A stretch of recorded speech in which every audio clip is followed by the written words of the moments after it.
the school up for just a moment here. And just another second. Looks great. The meeting is yours, Mr. Scott. Let me know if you need anything.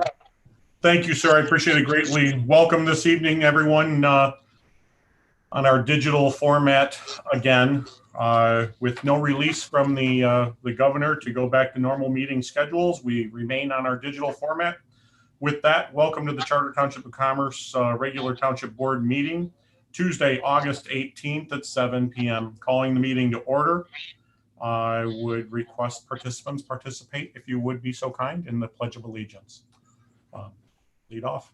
I pledge allegiance to the flag, United States of America, to the republic for which it stands, one nation, under God, indivisible, with liberty and justice for all.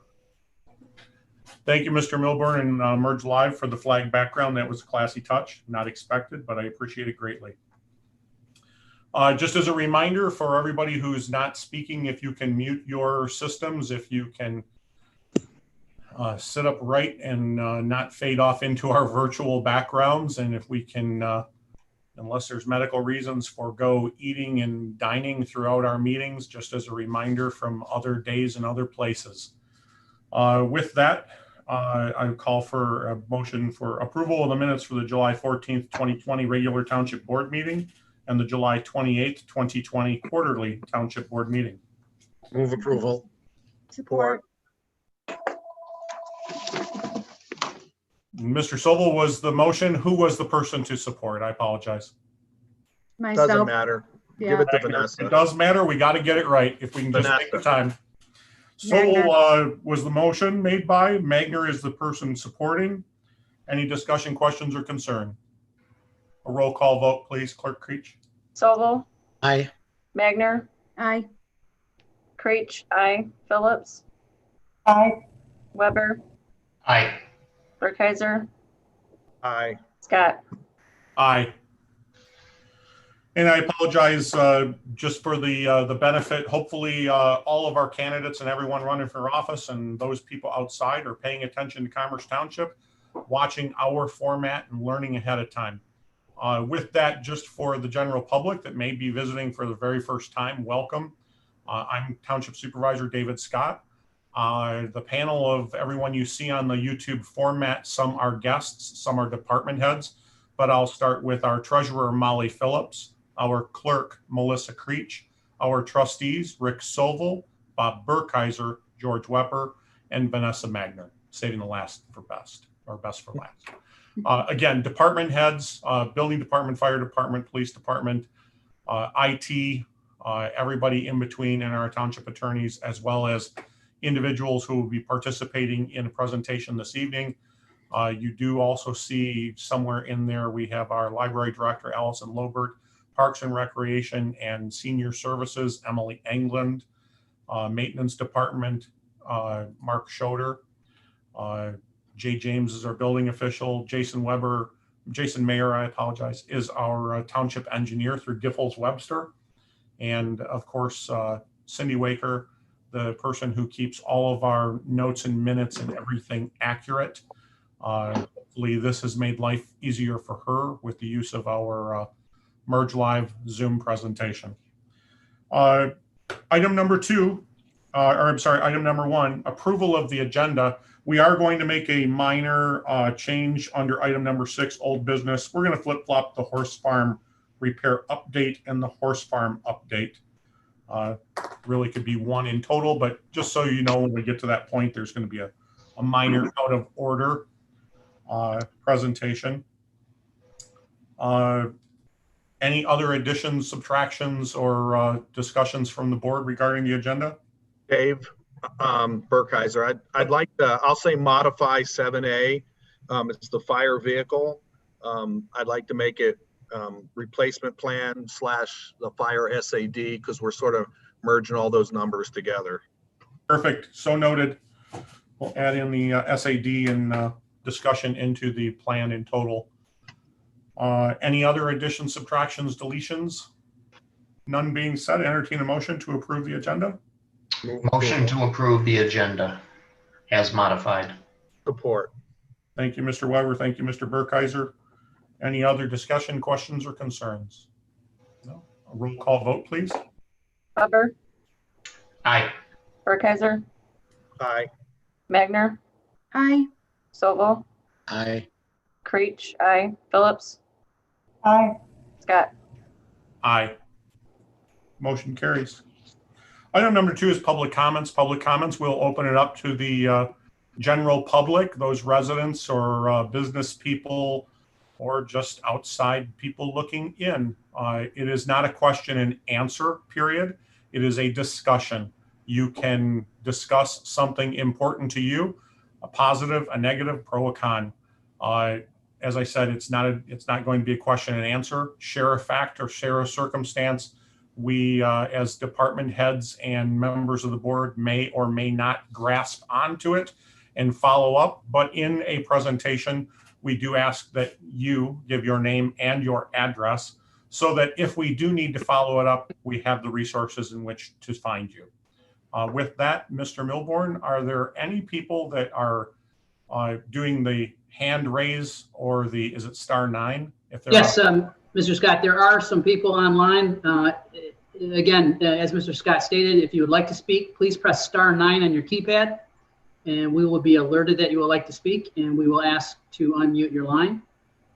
Again, *9 alerts us that you would like to speak.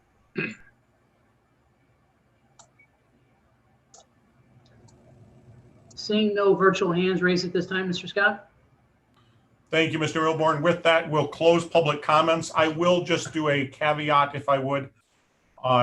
If by chance, after the meeting or throughout your day, if something comes up and you thought, gosh, I wish I would have thrown that out there so that someone could be aware of this, don't hesitate to go to the Commerce Township webpage. Click on Contact Us, submit your questions, submit your comment, submit your pro, your con, your praise, your dissent, whatever it might be. Those come directly to me, and we'll forward them to the appropriate township board member, department head, or area as required. I'm happy to entertain those as well as all of the Board of Trustees are. Thank you, and we'll move on to item number 3. Our public hearings. A, roll resolution confirming special project number 45 SAD.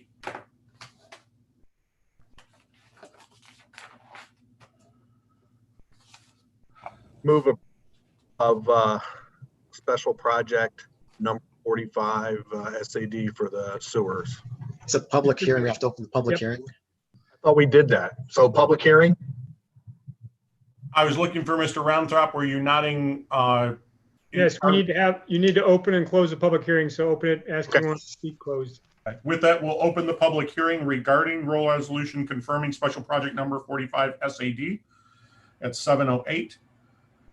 Is there anyone here that is involved in this SAD? If you, again, could do the *9 on your phone so you could do the virtual raise hand, alert Mr. Milborn, our moderator, that you would like to comment, please do so now. And again, callers, that is a *9 if you would like to speak. I have a comment to make if that's okay. Please go ahead, Molly.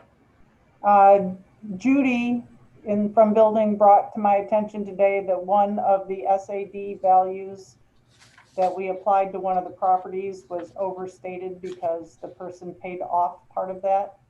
The parcels are still correct, and we have revised the roll. Parcels are still correct, but the amount for that one parcel has gone down. So we just wanted everybody to be aware of that, that's the only adjustment. Is that okay to do?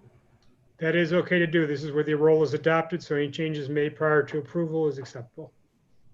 Okay. With that update, is there anyone that has done the *9 virtual hand raise question or participation? Not seeing any at this time, Mr. Scott. Okay, thank you very much. Then we'll close the public hearing and move on to Mr. Burkheiser's motion. Support. Motion by Burkheiser, supported by Weber, to adopt the roll resolution confirming special project number 45 SAD. Any other questions or concern, discussion by the board? Roll call vote, please. Burkheiser, Aye. Weber, Aye. Magner,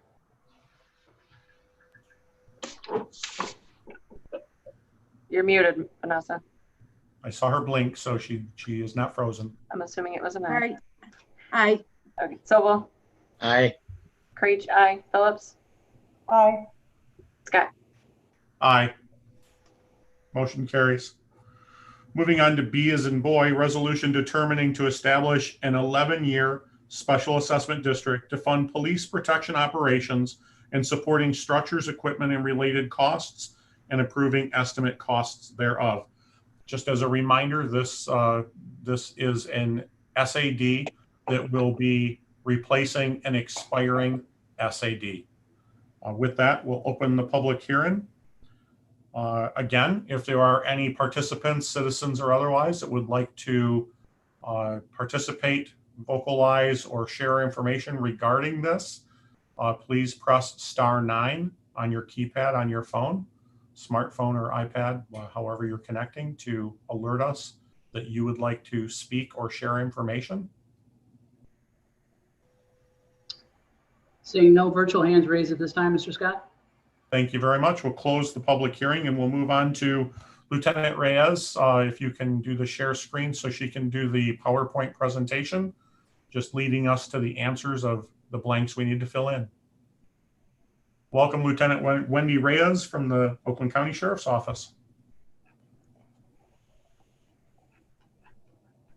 Thank you. Try to get it pulled up.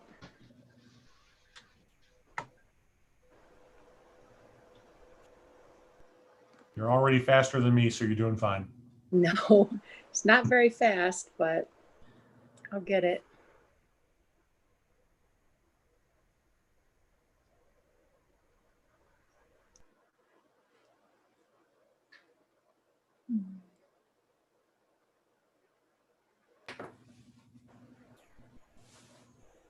Sorry about that.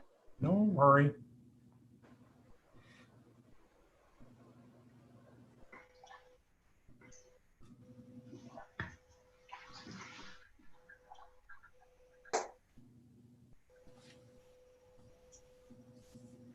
There it is.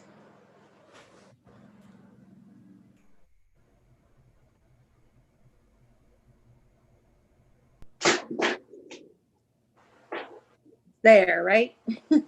Yes. I see the presentation. If there's anyone who doesn't see the presentation, please wave your hand so we can make sure we have everybody online. Okay, this is just the budget projection for the sheriff's office and the Commerce Township.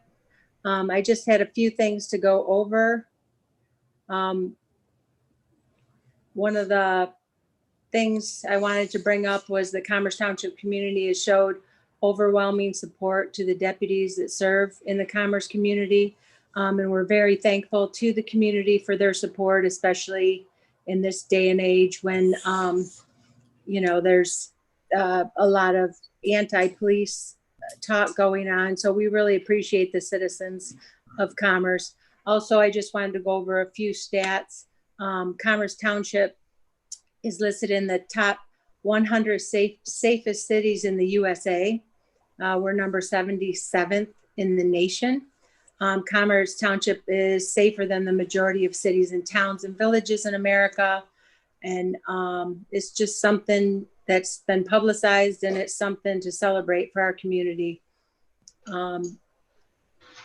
Other things I wanted to highlight were noteworthy cases that were solved in Commerce Township. Some people see the Scarlet's Playground. MDOP means malicious destruction of property. Before the playground was even able to be opened, someone damaged it with bolt cutters, which was very sad because it's a playground for special needs children. And so we were very happy to get tips and be able to identify the suspect, and he was arrested. Also, an adult CSC, which is a criminal sexual conduct rape, suspect was caught attempting to flee the country. We worked with the marshals and caught him in Chicago before he was able to leave the country. Also, another case that we had that we wanted to highlight was we had several citizens complain on a investigation resulting in an undercover operation, which led to charges of house of prostitution, which is a felony, and solicitation of prostitution. They're charged, arrested, and pled guilty as charged. Then we had the armed robbery at Costco, smash and grab jewelry case, car chase. A citizen received an award for videotaping the suspects, which helped our commerce detectives identify the suspect. Also, the child CSC rape that we had, we made an arrest on that, and possibly more charges to come. This budget request, you can't really see it, but I believe a copy was sent out to everybody. And the numbers are pretty much the same as last year. What I did was deputies in command and our staff will be getting a 2% raise.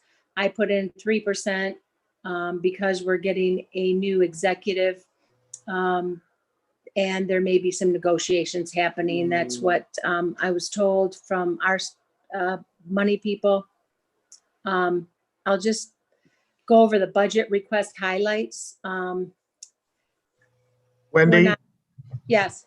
so can you tell us what the contract is out to? So is the contract Through 2021.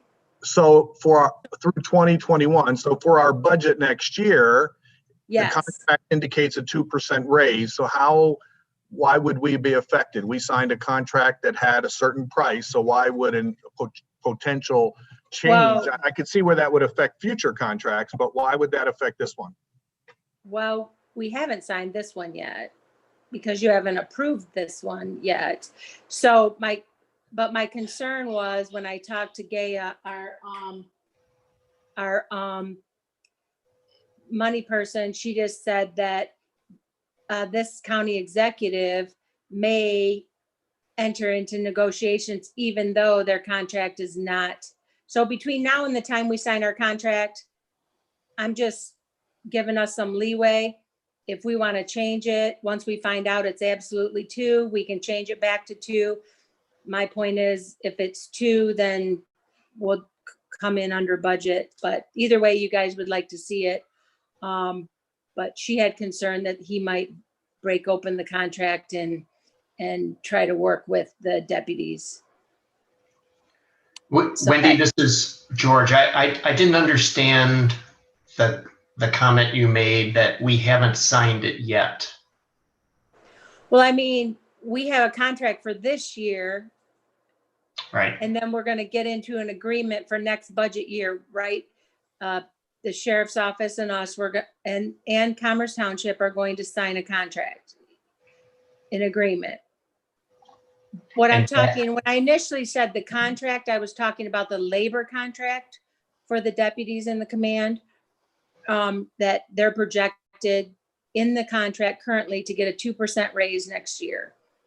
So we absolutely are, it is absolutely going to go up by 2%. But she just said, you may want to put 3 because it's possible that they could open negotiations even though the contract is already current, if that makes sense. So you're saying if they open the contract for negotiations, they might retroactively increase pay? Well, I'm talking about for next year. Right. The next, yes. I doubt that we it's need gonna to- happen, but I just talked to our money people at Commerce, at Oakland County, and that's what she indicated to me.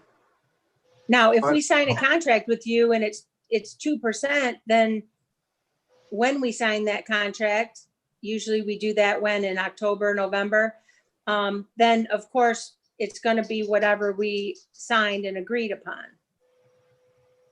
Can we sign a yearly contract? So the current contract ends December 31st, 2021. Yeah, I thought when it was approved for 2 years, I thought We signed on for 2 years, so we're good. Okay, We that's my should be fault. good I for thought the we December signed, 20. Okay, no, and that's it's my not- fault. I thought we signed every year a new contract. So if it was a 2-year contract, then we're locked in. So I okay. can change that to just 2% if you would like.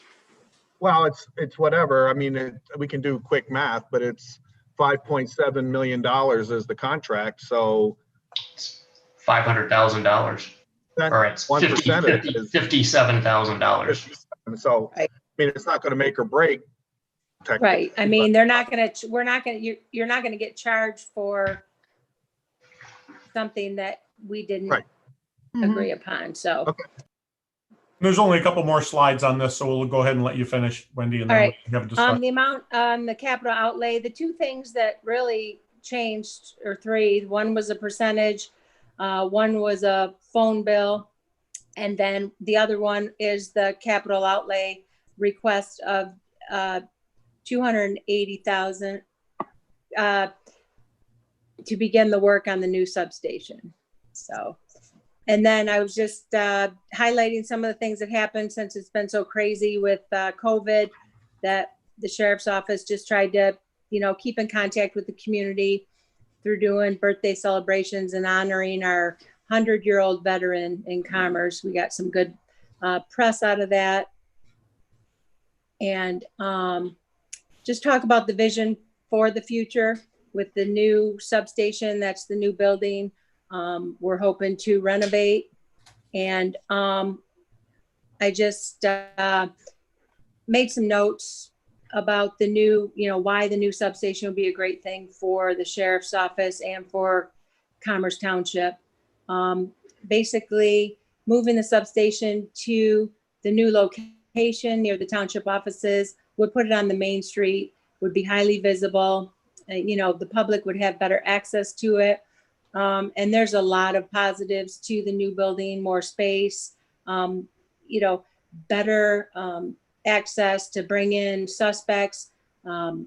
We could have a room that is appropriate for victims when we bring a victim in to speak with them, instead of, like in this picture, is up in our the room that we interview the bad guys in. Currently, that's where we pretty much take victims to interview them. And nowadays we have soft rooms for talking to victims, and it'd be nice to get that done in the new building. So Wendy, just a clarification, the capital expense, the $280,000, I just want to make sure the breakdown of that was the $80,000 that's required because the roof needs to be fixed. And then somewhere in the 200,000 range for a third party to help us with architecture or design strategy plans for the facilities, correct? Yes, get the architect involved, and then if there's any leftover, start demo. And just with that, for the discussion side, keep in mind, I've reached out to our owner's representative for the fire department, Kevin Donnelly from Plant Moraine Cressa, and also the architectural firm that's working on the new fire station on Welch Road, Scott Barnes. We all know that with the fire hall, we're looking at numbers that are at or higher than $160 a square foot. A remodeling of the 8585 PGA Drive, knowing that the walls, the windows, everything is really in place. It's a matter of cabling and telephone lines, some minor modifications. We'll be looking much closer to the $30 to $60 a square foot remodeling of an existing floor plan. The entire second floor of the 8585 PGA Drive is now empty. All of the CPAs, everyone are gone. We have the ability now to get people in there to do whatever modifications we want to do to help us succeed for the future. At some other point in time, a couple years from now, we could do some major modification where we put in a sally port, we put in internal garage, we did something more. But for all intent purposes, for a very nominal investment, we could get the sheriff's department relocated, centralized, and provide them a footprint that would be less crowded, better maintained, with very few modifications. And I'm happy to take anybody through the building and kind of do the vision. But having talked to Kevin Donnelly from Plant Moran Cressa and Scott Barnes from A3C architectural firm, they seem very optimistic that we could do this in a very cost-effective manner at this time. Yeah, the roof second we know, floor, yeah, the roof we know, when we did the purchase analysis of the building, we had a professional company and do an analysis. They gave us an approximate cost of $80,000 to replace the single ply rubber roof, if you will, for a layperson's description. At $80,000, the owner of the building then, the Fuller family, realized they were going to have to put a roof on it if they didn't sell it. So they decreased $40,000 in the purchase price of the building. So they already gave us a discount, if you will, knowing that we were going to have to incur that cost. and I would have to speak with the architects, but some of the office spaces and the rooms that are currently there in the upper level are really actually nice and usable for our needs. So we may not have to like gut the place or tear down all the walls. So I'm optimistic we can do it for a reasonable price. So Our- Wendy, Our subcommittee members may also be aware, but for the board's benefit, Scott Barnes of A3C, when he was working in Texas, his forte was police stations. So he understands all the demographics, so we kind of lucked out when it comes to that. So he understands the modifications of what happens when you have a room someone can't exit voluntarily, video surveillance and things of that nature. So there are some real assets that we have at our fingertips there. Go Hey, ahead. Dave, what's the reasoning, since we bought the building from the general fund, it's not been used as a substation yet. So what's the reasoning to use the $80,000 from the police SAD as opposed to the general fund? I mean, it's a discussion point. It doesn't have to necessarily be that way, but the primary use of the building at this time has, if you will, my vision has been to earmark it as primarily a sheriff's substation, with future growth for something else in the township. Ideally, when we remodel a building of this site and this size, we would like to do it once and not piecemeal it. I did throw out the opportunity to try and entice the Secretary of State to move into the building. They haven't given a final answer. Their first response was to put the kiosk in the Haggerty Meyer store to render aid to a community that doesn't have a Secretary of State office. But it's just the first thought process. It could be a general fund. It could be something different. The revenue that we've made from the tenants of the building could offset and pretty much pay for the roof. So to get back onto the reason of the thing of the resolution, I mean, we're going to still have discussion on budget dates, correct? And Yes. Please be in there. Okay, so we can go more detail there. Wendy, just to summarize, we're not looking for an increase in the SAD. From at least from the info you provided, even if we're haggling those numbers a little, the SAD rate is still at what, 2.3 mils? Is that what it is? 2.622. Well, I'm sorry. Last year it was 2.622. 2.6. Okay. 2.622. We're not looking for an increase, and we're providing the same level of support we had, plus having some of the contracts, right, Wendy? Yes. Okay. So what do you need? Do we have to close something, or do you just need a motion, Dave? Actually, we just need two numbers to fill in for Hans' documentation. One, we need the millage rate of 2.622, and we need a dollar value. I think we can pull that from Lieutenant Reyes's documentation, or Mrs. Phillips, if you have that,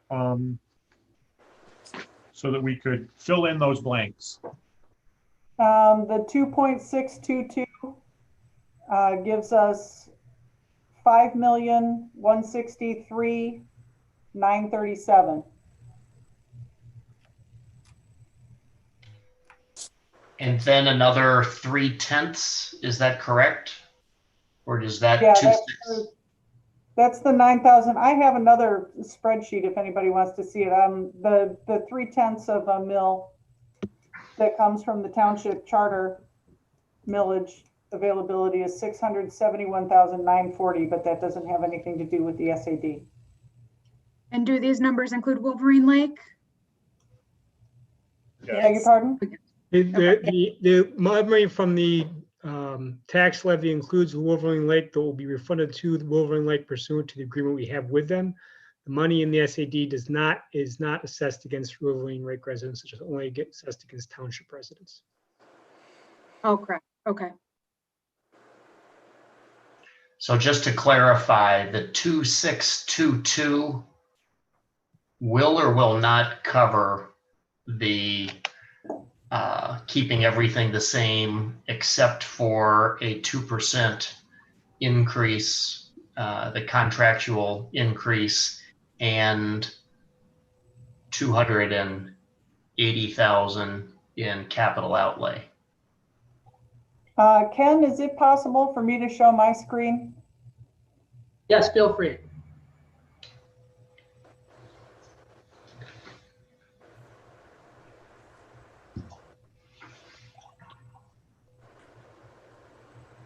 Can everybody see this spreadsheet? Yes. Yes. Yes. So what I was helping Wendy with, here's our 2020 amended budget. This was what Janet gave her for the activity through July. This is sending a forecast for 2020 to the end of the year, because obviously we would need to capture the rest of these expenses, or our revenues over expenses would give us, you know, $3 million going into the fund, which is not realistic. So we actually we're rolling $2 million into next year at the 2.622 mils. This is our 0.3 millage capture from the charter. These are estimated. This is the SAD value. This is what it would be at 2.9 at the max. So this is the SAD value. These are all the expenses Wendy talked about, including the increase in the contract, and including if the police have to pay for any adjustments to the building, which is a different discussion point. So it eats up a little bit of cash, but you still have plenty of fund balance at the end of next year at 2.622. So Molly, real quick, on the contractual, the 5.6, is that with the 3% increase or the 2% that's in the contract? 2. Great. We just had 2. 3%. So Okay. if we made it 2%, Okay. So we still have 1.7 at the end going into 2022. Right. yes. So therefore, if we keep it at the 2.622, then the dollar amount that Hans is looking for is, I'm trying to scroll up on the spreadsheet and it obviously doesn't work, Right here, is the 5163937. correct.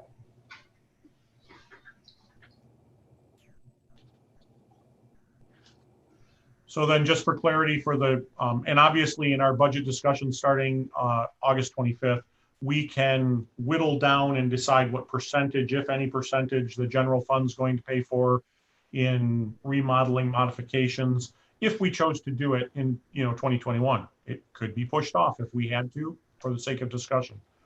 But we would proceed with a 2.622 millage rate to capture $5,163,937. Any other questions, concerns, or discussion regarding the numbers necessary?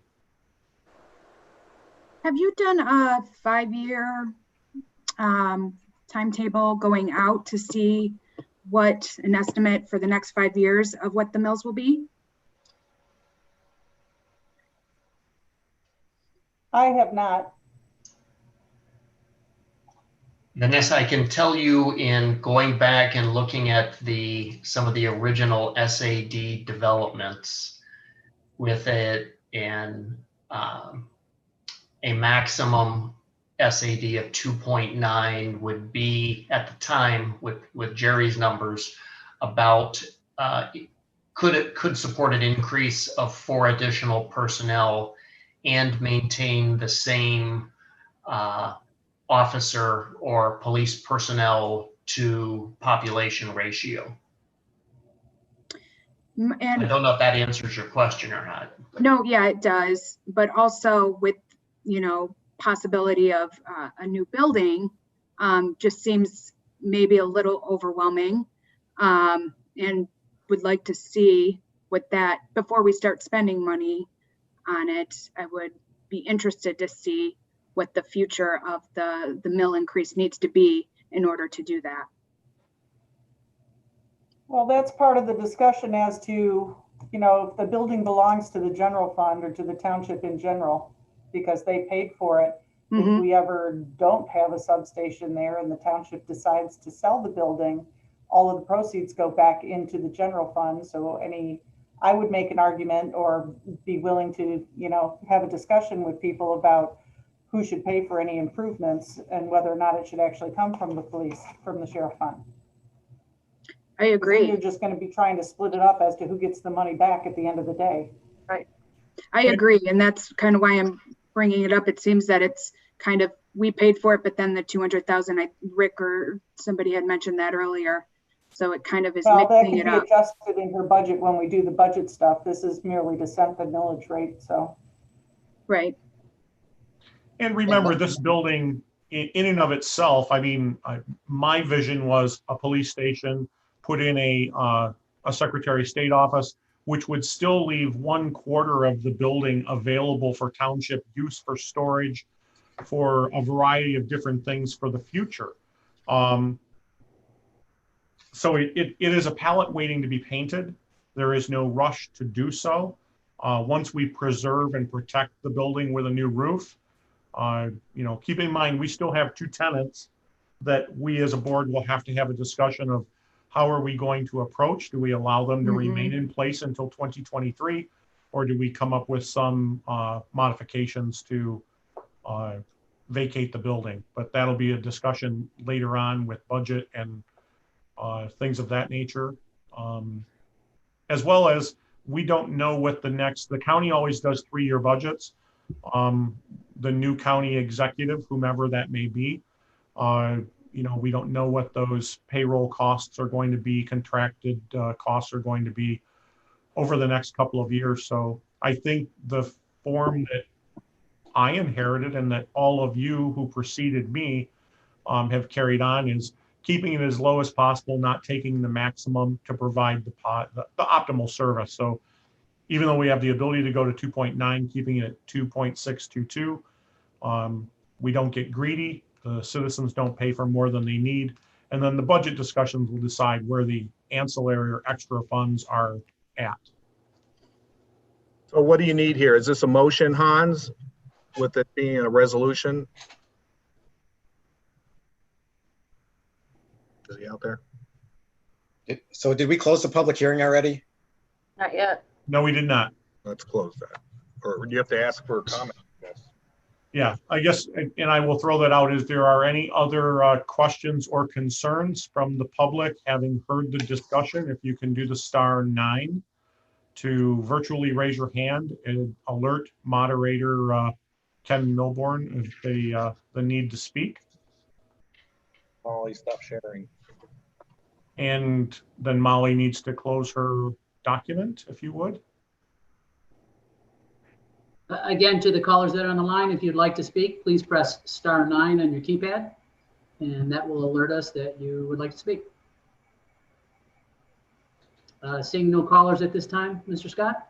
All right, with that, we'll close the public hearing for the resolution determining and establish the 11-year special assessment district to fund police protection operations, supporting structures, equipment, and related costs, and approving estimate costs therefore. Entertain a motion. Make a motion to basically determining the resolution to establish 11-year special assessment district, the amount of 2.622 mils. Or Hans, do we need to, for discussion, motion by Sobel, supported by Magner, for discussion, do we need to articulate the 5,163,937? Yes, and I think you just did. Okay, I just wanted, so the 2.622 for the public's benefit will capture 5,163,937 in Hawaiian money. Any other discussion, questions, or concerns? A roll call vote, please. Sobel, Aye. Magner, aye. Burkheiser, Weber, Aye. Phillips, Aye. Creech, aye. Scott. Aye, and Burkheiser was muted, but he gave a I thumbs saw up. him. Aye. I saw his Thumbs thumbs up and then I heard him. Motion carries. Thank you all. Item number 4, moving on, is adoptions. An ordinance to amend the Code of Ordinances to be known as Code Amendment Ordinance Number 1.049, Budget Stabilization Fund.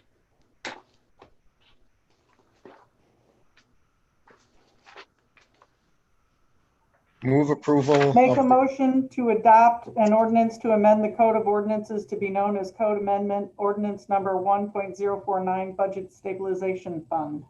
Support. Motion by Phillips, supported by Sobel. Discussion? Roll call vote. Phillips, Aye. Sobel, Aye. Creech, aye. Weber, Aye. Burkheiser. Aye. Magner, Aye. Scott. Aye. Motion carries.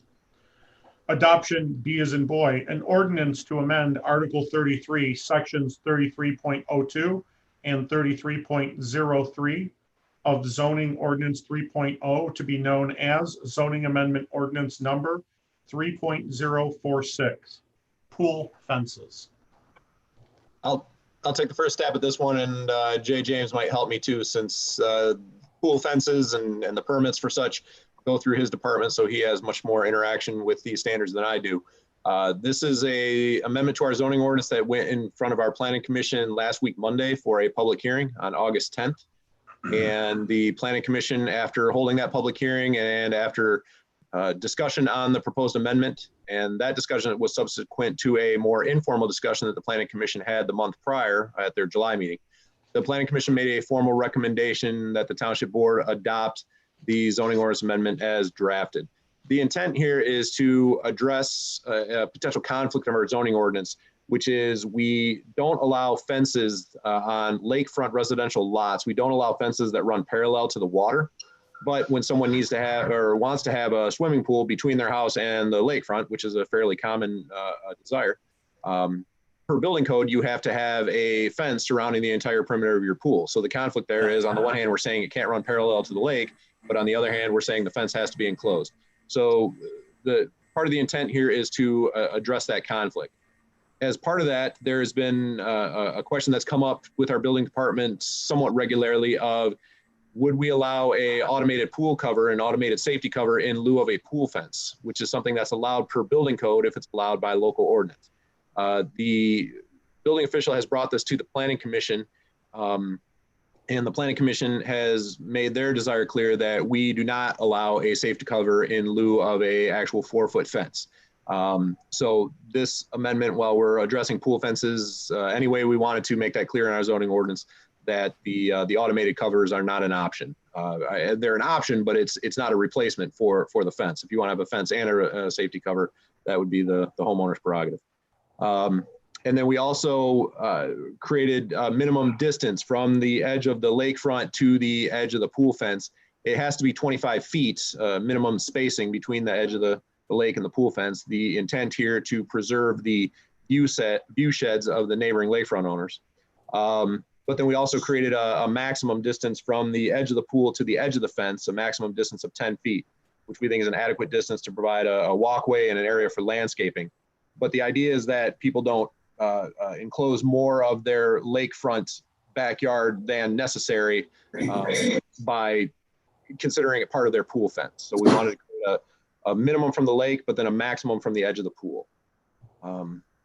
Jay, this is kind of your baby, so if you have anything else you'd like to include as part of this, please do. No, you hit it pretty well, Dave, except you said the fence is a requirement of the building code, and that's actually a requirement of our zoning ordinance, not the I building. have some questions. Go ahead, Bob. And Jay, I mean, I clued you in ahead of time, so no surprise here. But from reading the attachments, it seemed like you had, it creates quite an issue at times with neighbors saying fences are blocking their view and different requirements. And I guess my thing is, I realize we can be stricter than the Michigan building code. Generally, we aren't. So if the building code allows that, I mean, I read the concerns and certainly I'm concerned for safety, but when was the last time we really looked at this? I mean, is it just something that 7 guys up there felt they didn't want to look at? I guess my point is I did some minimal research.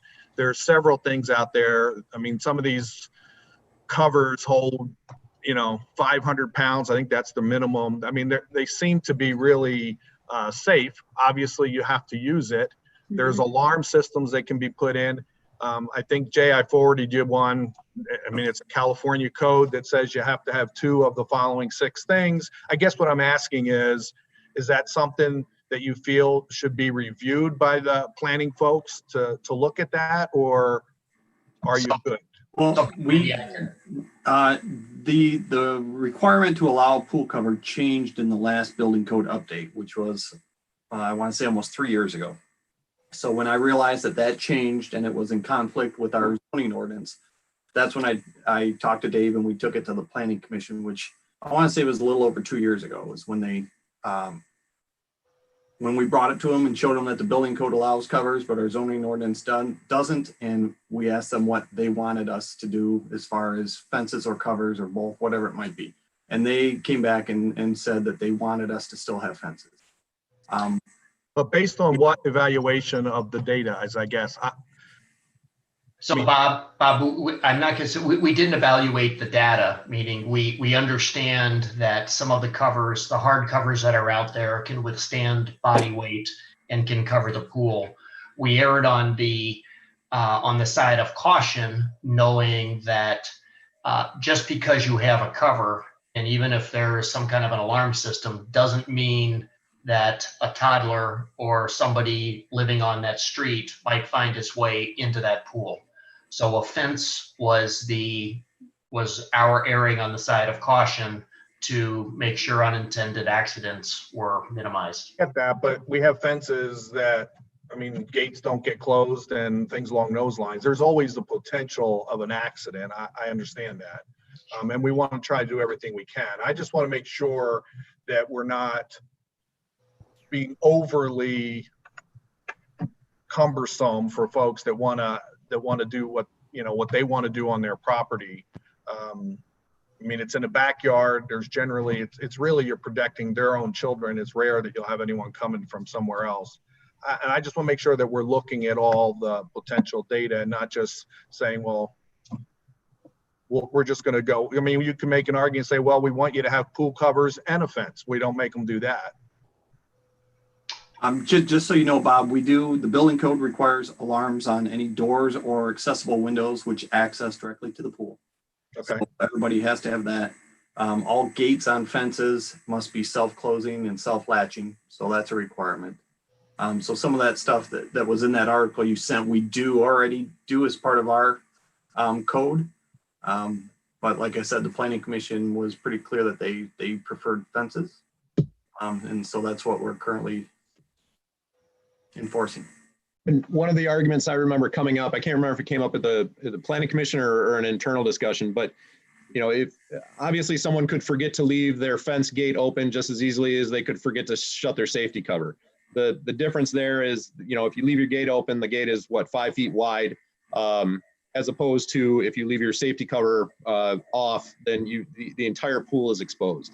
So just the geometrics of it is if someone, a toddler were to wander over to a pool, the odds of them making their way through the gate are smaller, I suppose, than the odds of them finding their way into the pool if there's no fence and then the safety cover was not applied.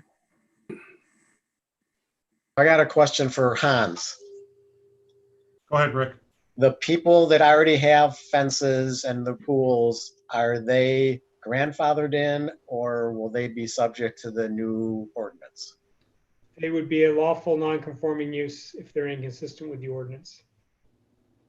So yes, grandfathered in. Which would still allow them to make repairs to their pools, improvements to their pools. They just wouldn't be able to make it more non-conforming. Correct. Okay, thanks. Any other discussions, questions, concerns? So I'll make a motion Wait, to what kind amend. of comments did we get during the public hearing? We had one caller who had some questions. His concern, as I recall, was more with the minimum distance from the lakefront. As I recall, I forget where he lived exactly, but he had a relatively small lot. His house was already too close to the lake, and it would preclude him from being able to put in a pool and still meet that 25-foot minimum distance. You know, the zoning ordinance isn't meant to allow every single lake lot to have space for a pool. I mean, some lots just aren't large enough for it. And I think that caller, that commenter during the public hearing was one of those lots where there just wasn't enough space for there to be a pool. And especially if he had to meet the 25-foot setback from the lake edge. Thanks, David. Mr. Solo, your motion? Actually, I think it was mine. Oh, I apologize, Mr. Weber. No problem. So I'll make a motion to amend Article 33, Sections 33.02 and 33.03 of Zoning Ordinance 3.0 to confirm and clarify that outdoor pools must be fully fenced in, including those located on the lakeside front yard of any lot. Support. Motion by Weber, supported by Magner. Additional discussion to the board? Just to clarify, the red line amendments that are attached in your agenda packet, those are what you're approving tonight? Correct. Thank you. Lieutenant Reyes, have we had any issues in Commerce with pool issues? I mean, obviously we have lake issues. Have we had pool issues under our current ordinance, or anything you're aware of where this? No, not that I'm aware of. Than it should be, but Not that I'm aware of. okay. Not in Commerce. I used to be on Child Death Review and there was an occasional, but none that I remember in Commerce. So the fence ordinance in Commerce is working. Maybe it doesn't need to be so strict. I guess I'll throw out Chief Dundas if you had any pool or hot tub rescues or medicals that would be applicable. Not that I'm aware of, not in the near future, not in the recent past. I mean. Okay. So Jay, with all that, if you have a hot tub, what's the requirement for putting a fence around a hot tub? You can put a fence around a hot tub. However, the cover for the hot tub, which latches, is sufficient. So that safety cover is good, but okay. That doesn't seem inconsistent. Again, the building code allows cover for both. Thank you. And generally hot tubs are a certain height off the ground. I don't know Typically. if they're made that way. To them, I know. Okay. All right. Motion by Weber, supported by Magner. A roll call vote, please. Weber, Aye. Magner, Aye. Stovall, Aye. Creech, aye. Phillips, Aye. Burkheiser, No. Scott. Aye. Motion carries.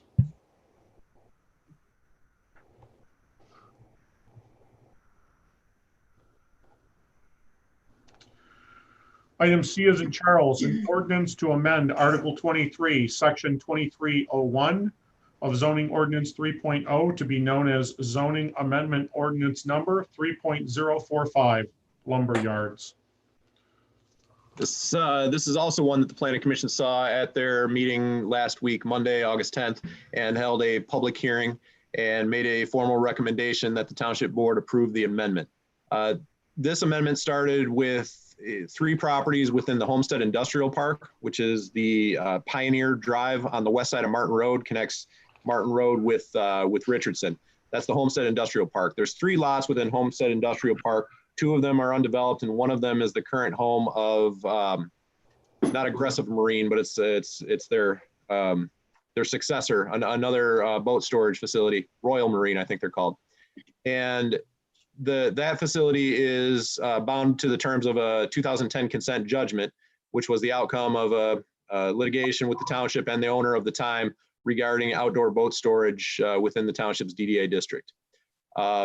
The intent of 84 Lumber is to acquire that building and the property it sits on, the 2 properties adjacent, and redevelop it as a traditional lumber yard. When I say traditional, I would mean the interior store with all the interior goods, but then the traditional outdoor lumber sheds with the outdoor building materials and so forth, as opposed to the Home Depots and the Lowe's of the world where all the lumber and materials is inside the building.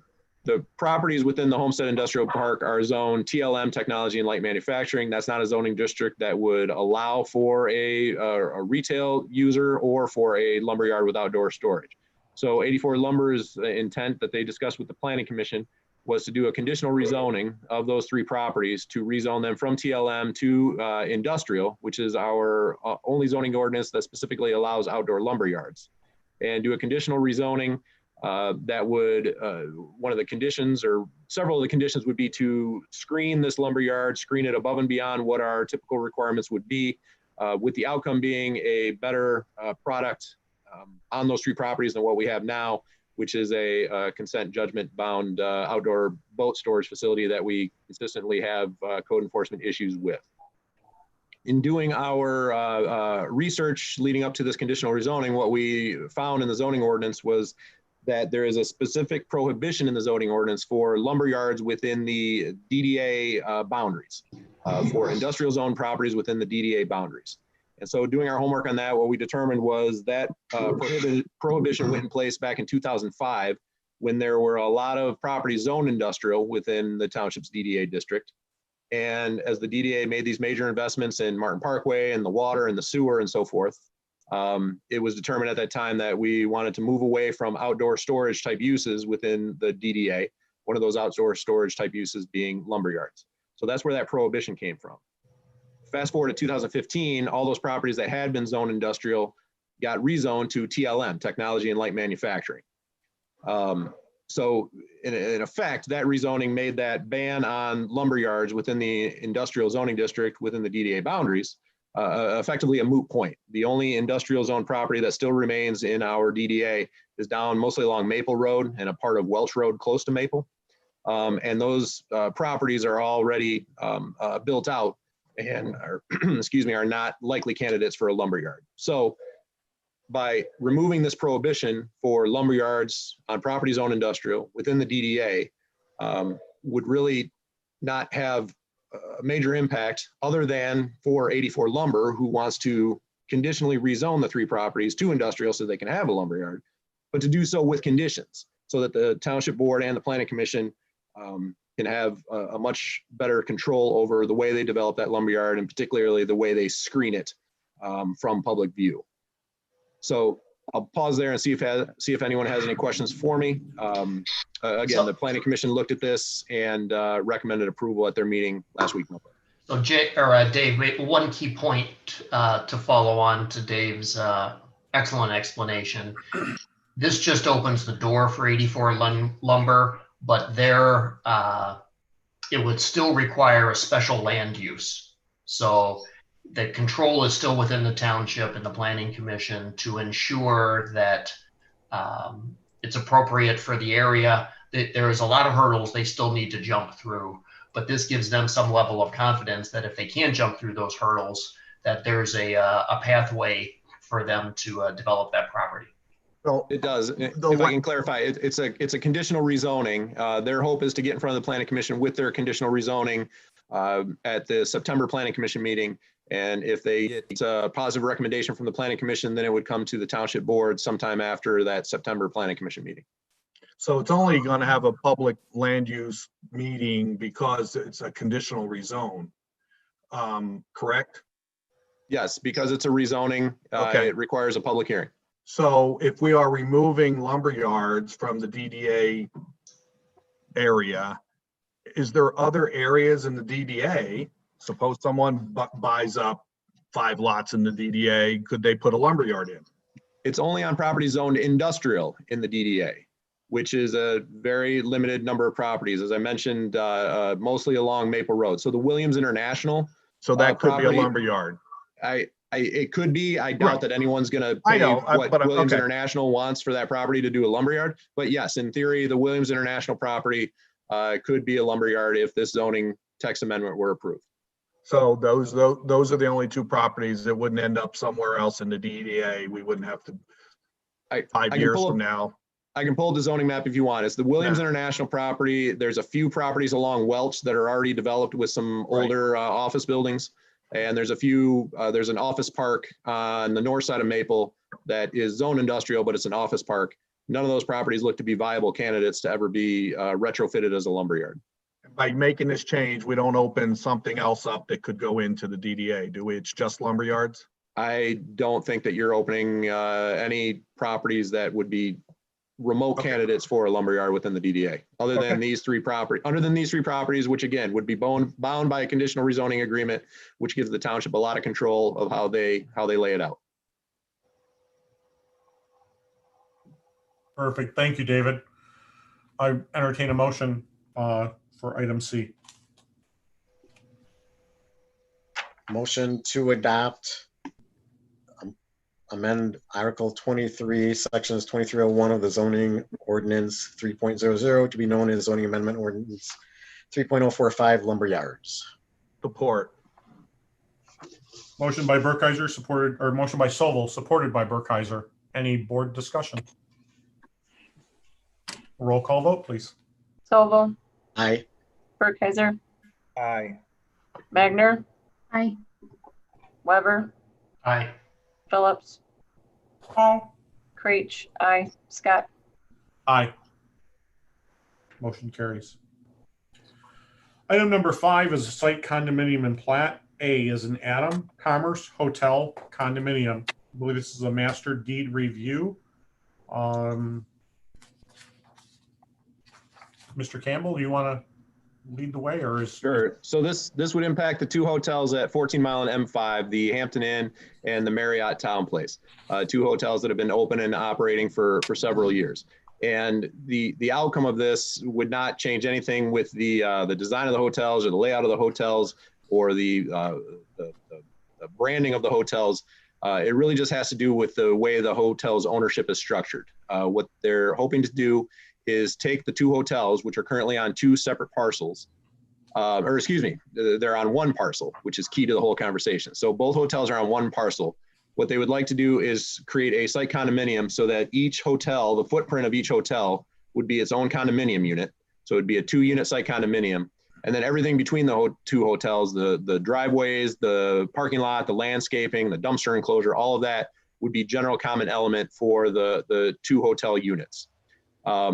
This is the outcome of really several years of discussion with the owner and with his legal team about how best to have the opportunity to separate ownership of the 2 hotels if ever the owner wanted to refinance one but not the other, or sell one but not the other, and not have them encumbered by being on 1 piece of property with the companion hotel.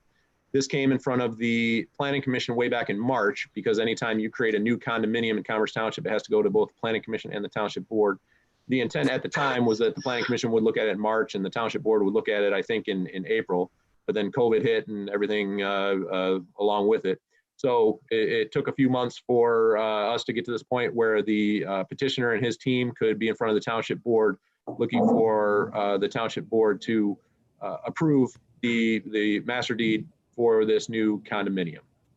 I can go into more detail than that if you'd like about why they're looking to do this and the challenges for what they originally wanted to do, which was just split the property in half. That created a whole lot of setback deficiencies. So that's why we agreed on this approach, which was to create a condominium with each hotel being its own unit within a commercial site condominium. So Dave, any changes in ownership or anything that happens, whoever the new people are, they still have to abide by whatever's in the deed, and I assume it's got all the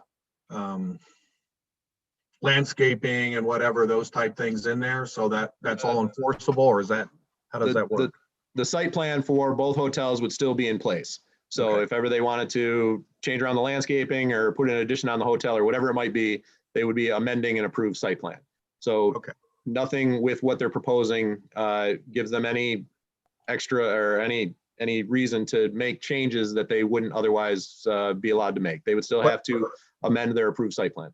But any new owner would have to abide by the same rules? Yes. Okay. Yes. You know, not unlike if you bought a condominium in a residential development, Right. you're the new owner, but you're still bound by the original site plan and you're bound by the master deed. Thank you. I appreciate it, Do David. we I believe this has maintain- been a logical, long-standing process that you have assisted Mr. Bacall, who is present on this meeting, and his legal counsel, Mr. Sessi. So I do believe this is a logical equation, and you being our subject matter expert, whether you like it or not, in the planning department, have worked diligently to get to this point, assisting Mr. Sessi and Mr. Bacall. And you're correct. And Mr. Bacall and Mr. Sessi and their team are with us on the Zoom meeting. I'm guessing they might want to introduce themselves at the very least. Yeah, I tried to, but please go ahead. Another comment. I know we have. I couldn't tell if it was Vanessa or Molly. It was me. Okay.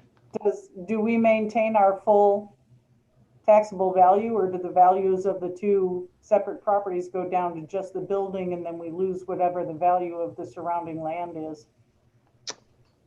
I am not the subject matter on that, whether this would have any impact on the taxable value of the properties. I don't know if Hans, you have any insight on that? I'm not, yes and no. I'm not an assessor, so I cannot give you a definitive answer on that.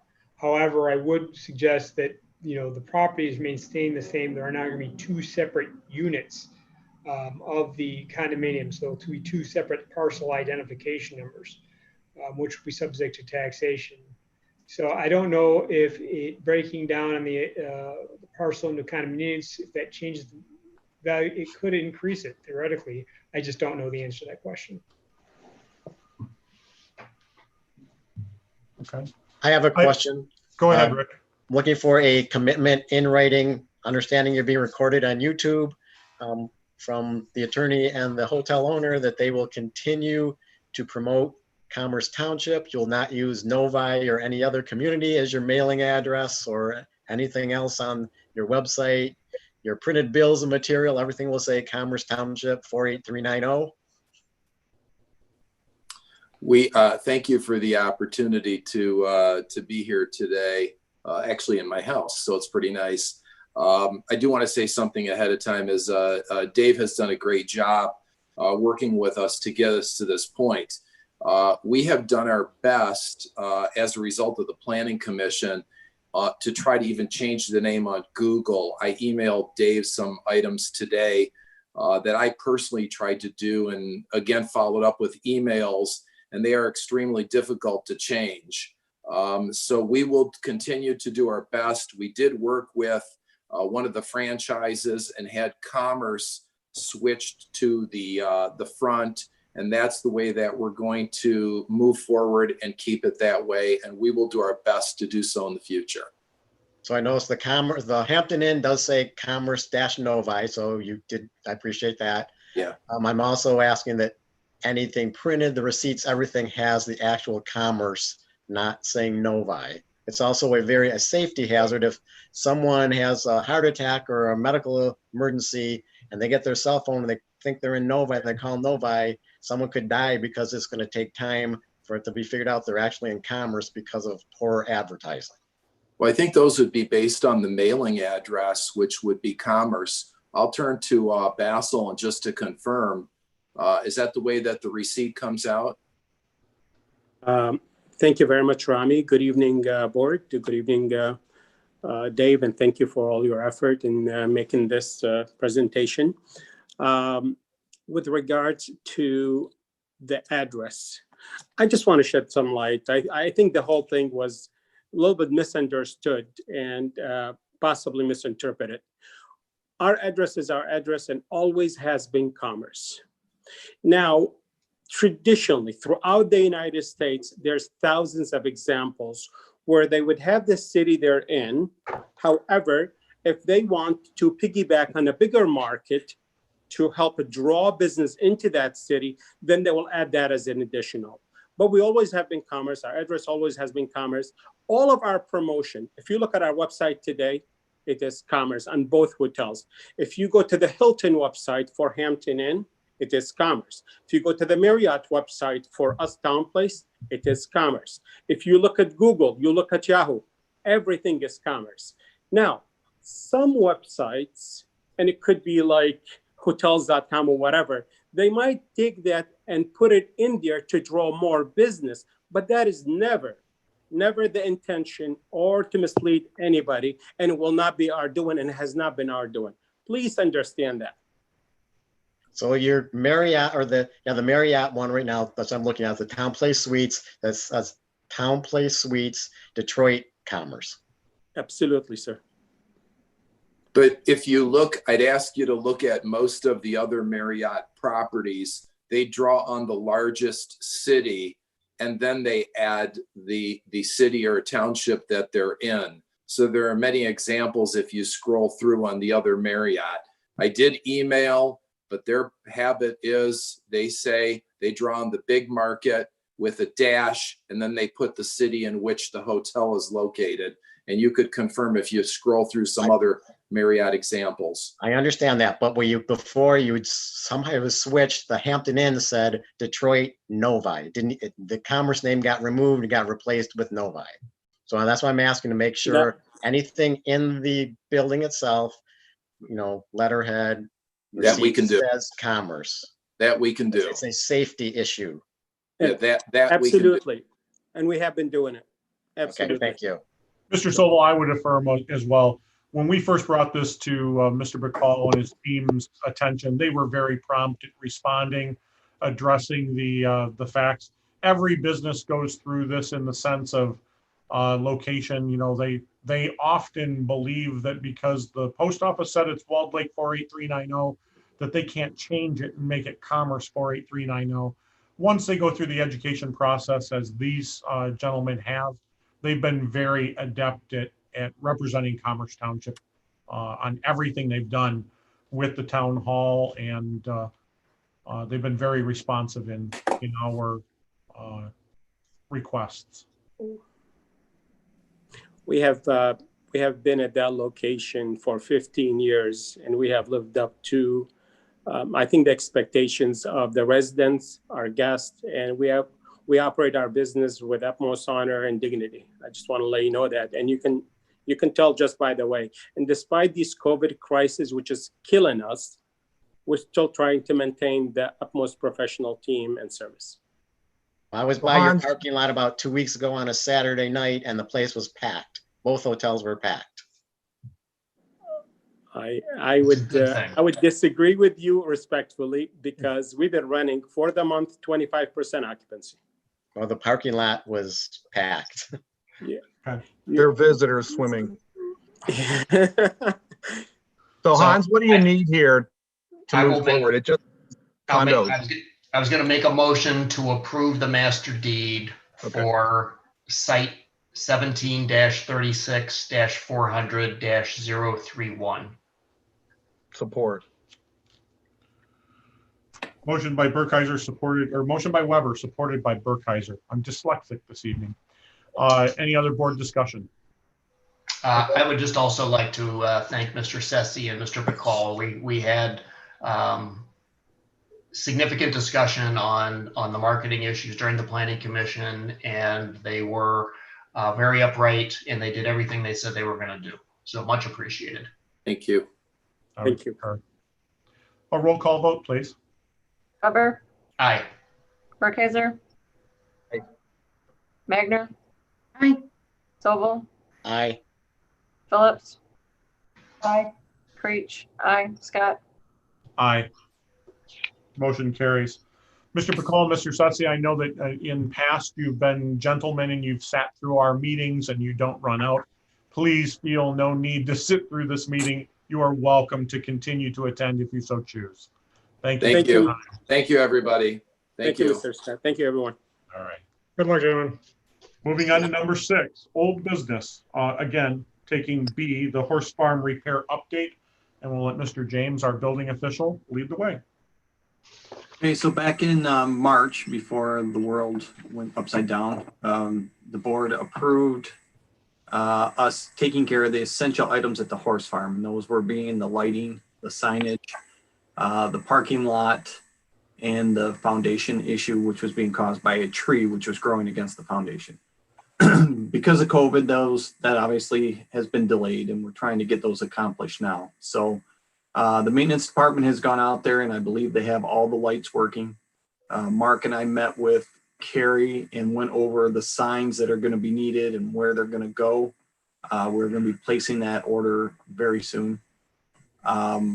The foundation is out for bid right now. I actually gave them more time until September 9th to get bids submitted. If anyone is doing any work right now, you will know that it is extremely difficult to find contractors. And when you do, the prices are extremely high. So as far as the parking lot, I got a updated bid from Russo Excavating, who's a local contractor. And I believe he gives us a preferred discount for being his local municipality. But that cost is almost $28,000. It was $27,740, and that is to regrade the parking lot and drive, add 9 inches of asphalt millings, get the drainage to work so that it is not flowing directly into the horse corrals, but more directly due west down towards the low area where it's supposed to go.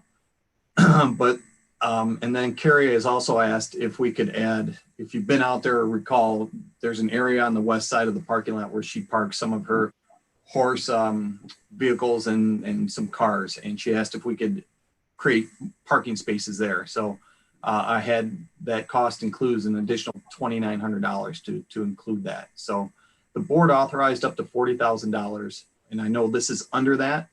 But I did want to bring it to your attention that it was higher than what we had estimated previously. When I get the bids back for the foundation work, I will be bringing that back to you. Hopefully the September board meeting is my intention. But I just wanted you to know that right now it's higher than we were estimating, although I'm not going over the 40,000 yet. It's possible that I might come September.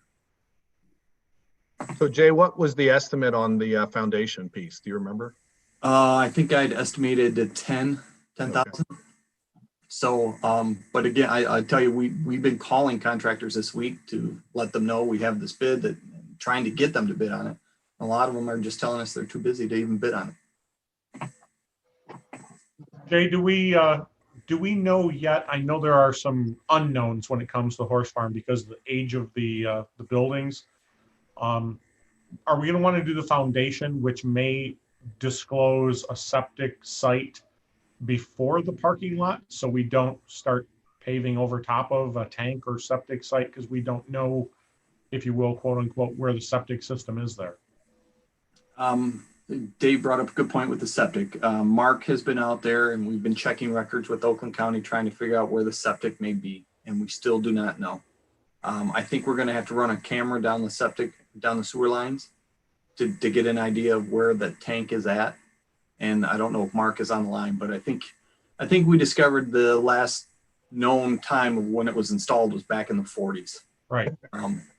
So we are going to have to snake it. And if it turns out it is under the parking lot, yes, we will have to make an adjustment.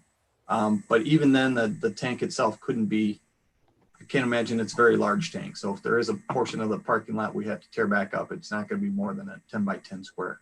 Okay. All right. Just sharing for the public's benefit, some of the complications that we have incurred, that COVID has done to not make things easy for us, as well as for the public's benefit. We'll get into it in the overview, but obviously for our region, a horse farm that would be supporting the scholastic equestrian teams of our region, obviously no one knows what the school situation is from day to day. And right now, I don't know that we even have an equestrian team again this year, but we'll see where it leads us. Do you, what was the date that you have set for the foundation deadline? For bids? I've asked for the bids to come back on September 9th, which should give me time to get it into your board packet for the following week.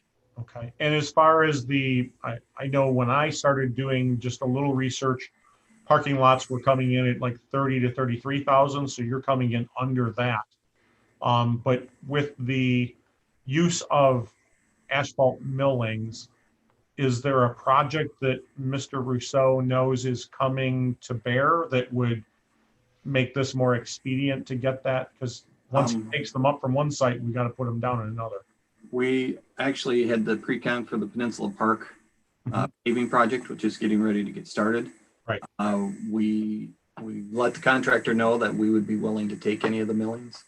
But again, all millings aren't the same. Sometimes they come out in chunks as opposed to fine millings. When they come out in chunks, it makes it more difficult. But I'm anticipating if they have excess millings that we are going to be taking them to help try to lower this cost. Okay. Jay, what's the I don't want to say drop dead date, but what's the latest time of year that it makes sense to do the parking lot? Probably November. Okay. November. Once you get into freezing temperatures, you don't want to be doing anything on frozen grade. So before Thanksgiving is kind of Yes. our deadline. Okay. Yes. Jay, you said you have bids due on the 9th. Our meeting's on the 8th. Your meeting. That changes anything. Hold on. Yeah, it does change something. That's after Labor Day. Oh, yeah. Can he bring it before us at one of the budget meetings that follows that? I can, it's not too late for me. I can make it September 2nd so I can get it to your September board meeting. Good catch, Missy. Okay. Thank you for the update and the information. I guess we can move into the horse farm update discussion. Mr. Weber, why don't you go ahead and open it up since you've been part of the subcommittee and lead us forward. So for everybody's benefit, the subcommittee is consisted of Emily England, Jay James, Bob Burkheiser, Molly Phillips, myself, Carrie Hancock, and her designees as she felt were beneficial. We've obviously been working on this for many months. And some background, and Dave, correct me if I miss some of the facts here, but approximately 10 years ago, the township acquired the lands. We acquired it for approximately $760,000 for the 3 parcels that make up Windmill Farm. And the purpose of that was to protect the water and sewer taps for the township at the time. There wasn't any real contemplation on what to do with that property at that time. It was more about protecting the water and sewer taps. So recently, based on community support and discussions on how to manage the property and what to do with the property, we formed the subcommittee. The purpose of the subcommittee was to develop a recommendation for short and long-term use of the property in the best interest of the residents. Now, we do have funds available to do some of these projects that we've just talked about, and without going into a whole lot of the detail, Ms. Hancock has paid to date just over $107,000 after doing roof and any other repairs associated with lighting, etc. The balance is over $72,000 at this time. So those are the funds that are available to repair the parking lot, as an example, and do any other needed repairs. We looked at 7 individual options. So the first, actually, which came from Dave, was do we invest in the property, create an all-new equestrian center in a barn capable of hosting weddings and receptions and events? We chose not to take too much of a deep dive into that, knowing that it would cost in the millions of dollars to do so. The second option was to invest the minimum required for code and safety and work to sell the property to a Friends of Windmill Farm 501(c) group. We also, in the short term and even in the immediate term, did not see that as a viable option. The third option, keep it as it is with a concession agreement and middle investment for the foreseeable future. That is one we've taken a further look at. 4, close the equestrian center after the 2020 season and sell all 3 properties to a developer. 5, repair and perform all required maintenance for a 5-year window and then sell the property. 6, keep it for a 5-year turn and then turn the property into a green space, dog farm, something along those lines. And 7, keep it for an unspecified period of time and then sell the parcel along Chicory Lane to a developer and keep the other 2 parcels for green space, dog farm, etc. So out of those 7, we took deeper dives into numbers 3, 5, and 7. The recommendation, after looking all of that and in some level of consultation with the township attorneys, the subcommittee is recommending the recently executed concession agreement with several modifications that I'm going to let Hans speak to here. And I would say minor modifications, and extend that concession agreement for a period of 5 years. The township or the recommendation of the group of going with this concession agreement for 5 years will allow it to be consistent with the parks master plan, other parks and recreation land use agreements, meaning the ball fields, the soccer fields, et cetera, as we're adapting those agreements to 5-year terms. And I think specific to this, it'll provide Ms. Hancock a reasonable and a rational time frame to improve the facility and prove the equestrian center is worthy of investment for the residents of Commerce Township. So by managing this through the Parks and Rec, we think we're going to give her every opportunity to be able to grow this and to improve the frequency of use for Commerce Township residents. And Hans, let me turn it over to you now, and obviously anybody on the subcommittee or Emily, if you want to jump in here. But I think it's worthy of having a brief discussion on some of the sections we were talking about modifying. And I know you've come back with some that were no issue and some you believe we should maintain existing language. Sure. You talked about section 1K. Hans, could I interrupt just for a brief second? I know that, and not to offset, just for the public's benefit here, and I think we've been dealing with this so long, we forget to share. The horse farm is located at 2552 Wixom Road, just west of Glengarry and Wixom Road, west of the Commerce Meadows and Stratford Villa Mobile Home Parks, north side of the road. It's essentially 35 acres, which is divided in 3 parcels, which we acquired through a tax auction just there. Go ahead, Hans. I've been getting some questions sent to me, so I just wanted to give that caveat.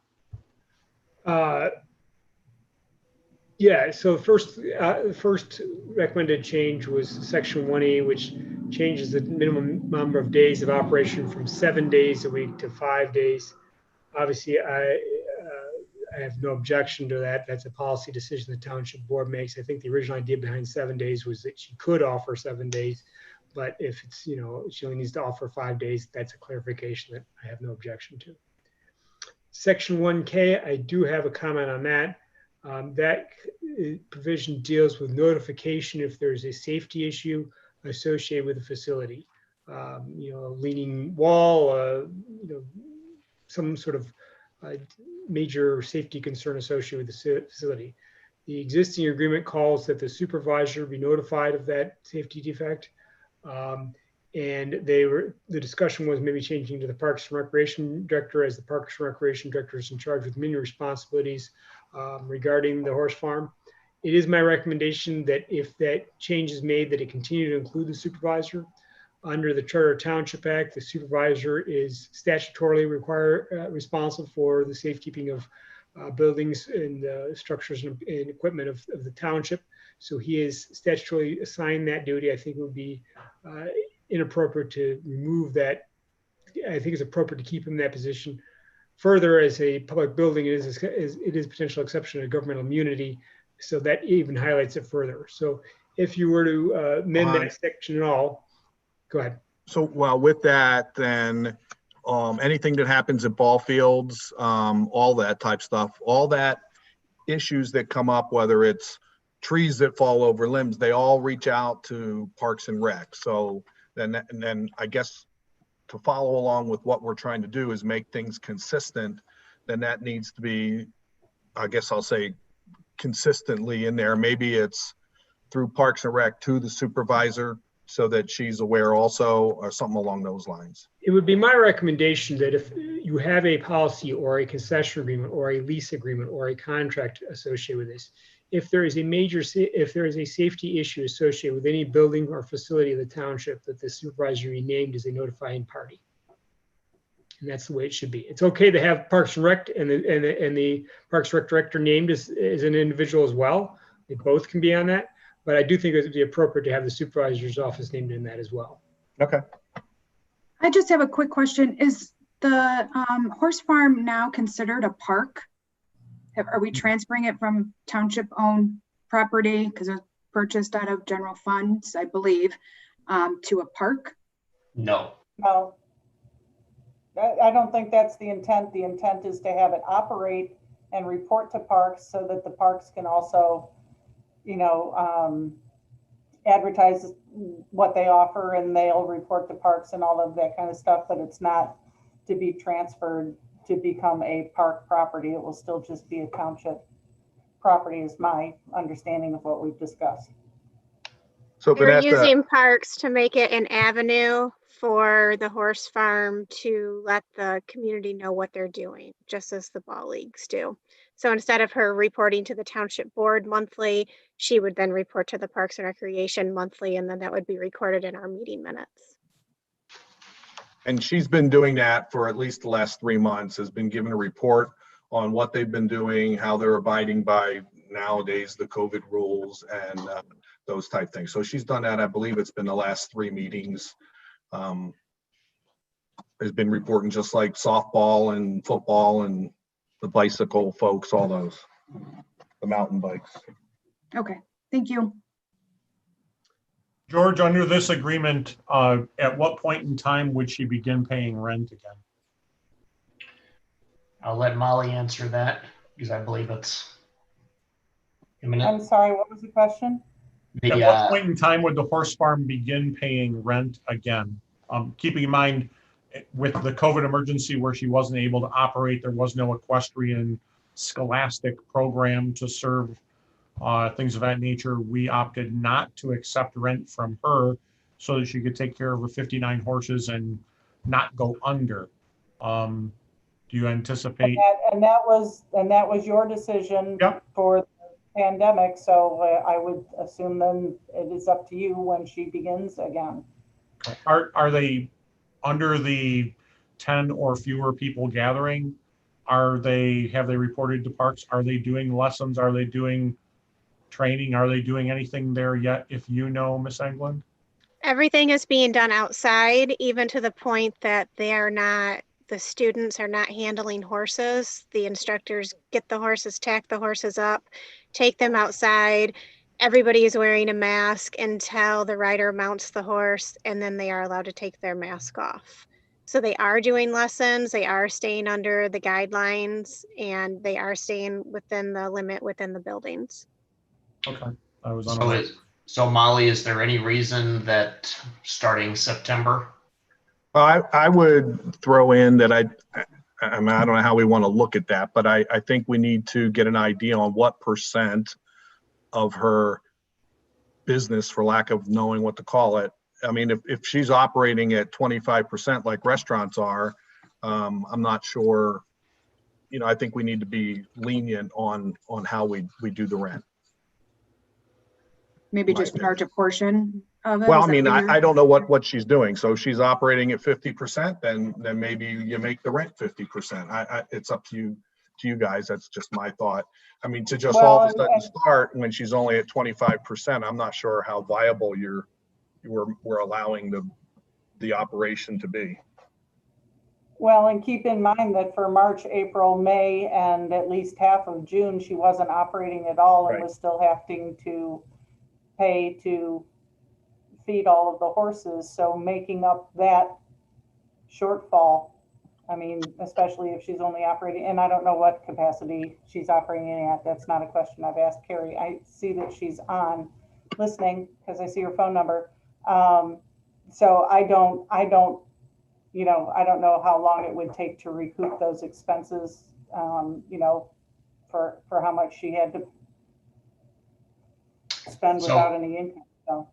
So Carrie, if you're still listening, if you press *9, then Ken Milburn can open your line, and maybe we can hear from you how things are going.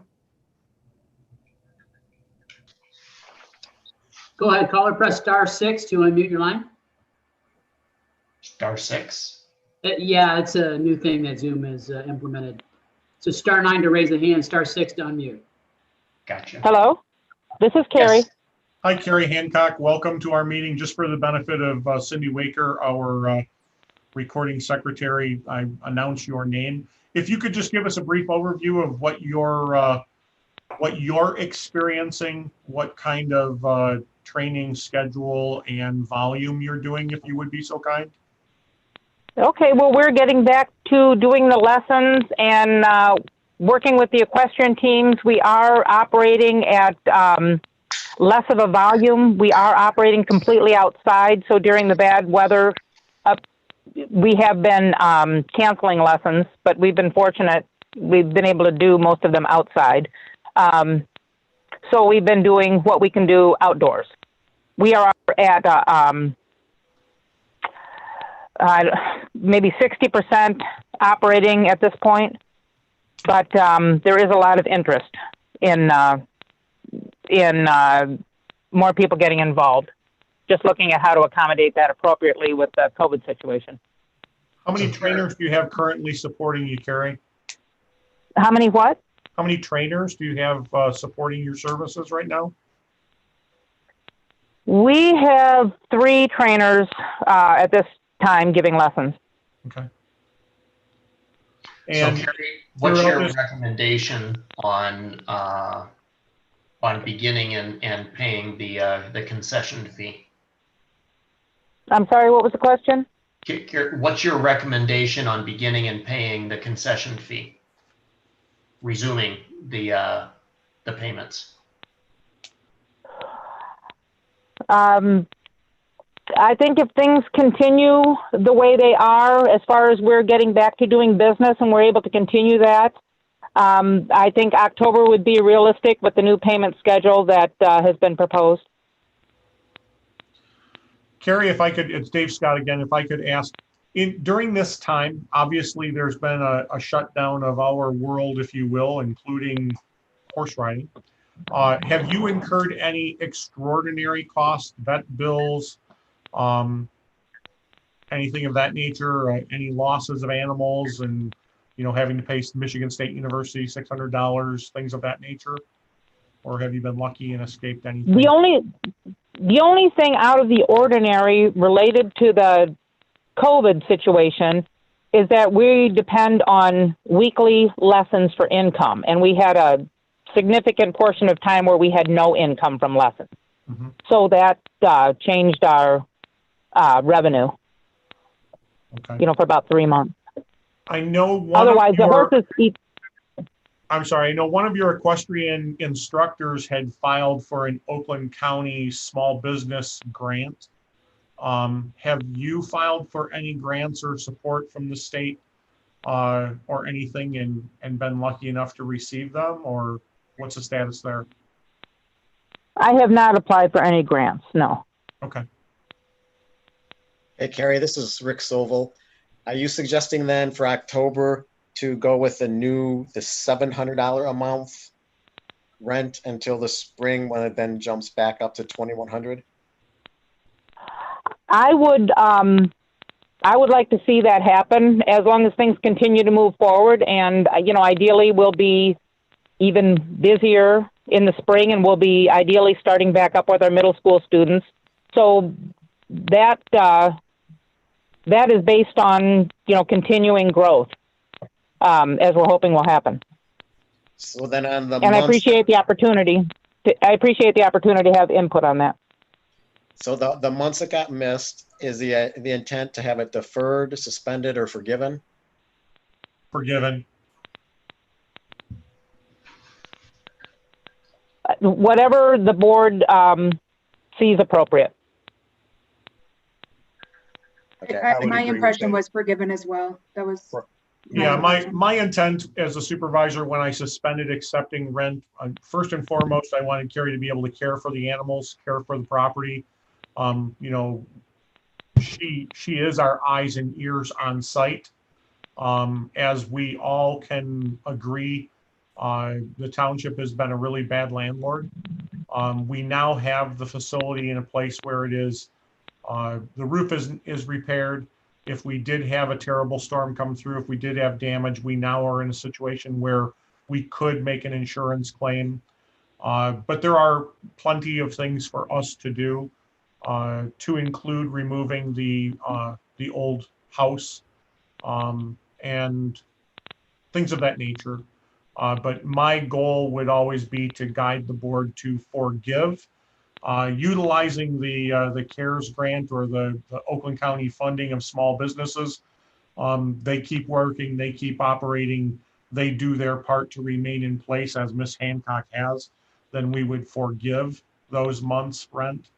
But moving forward, assuming that the gubernatorial orders are going to relax and she and all of our other businesses in the community are going to be able to rebound and come back strong, I would hope that the board can see fit to forgive the months up until October and then begin the $700 a month.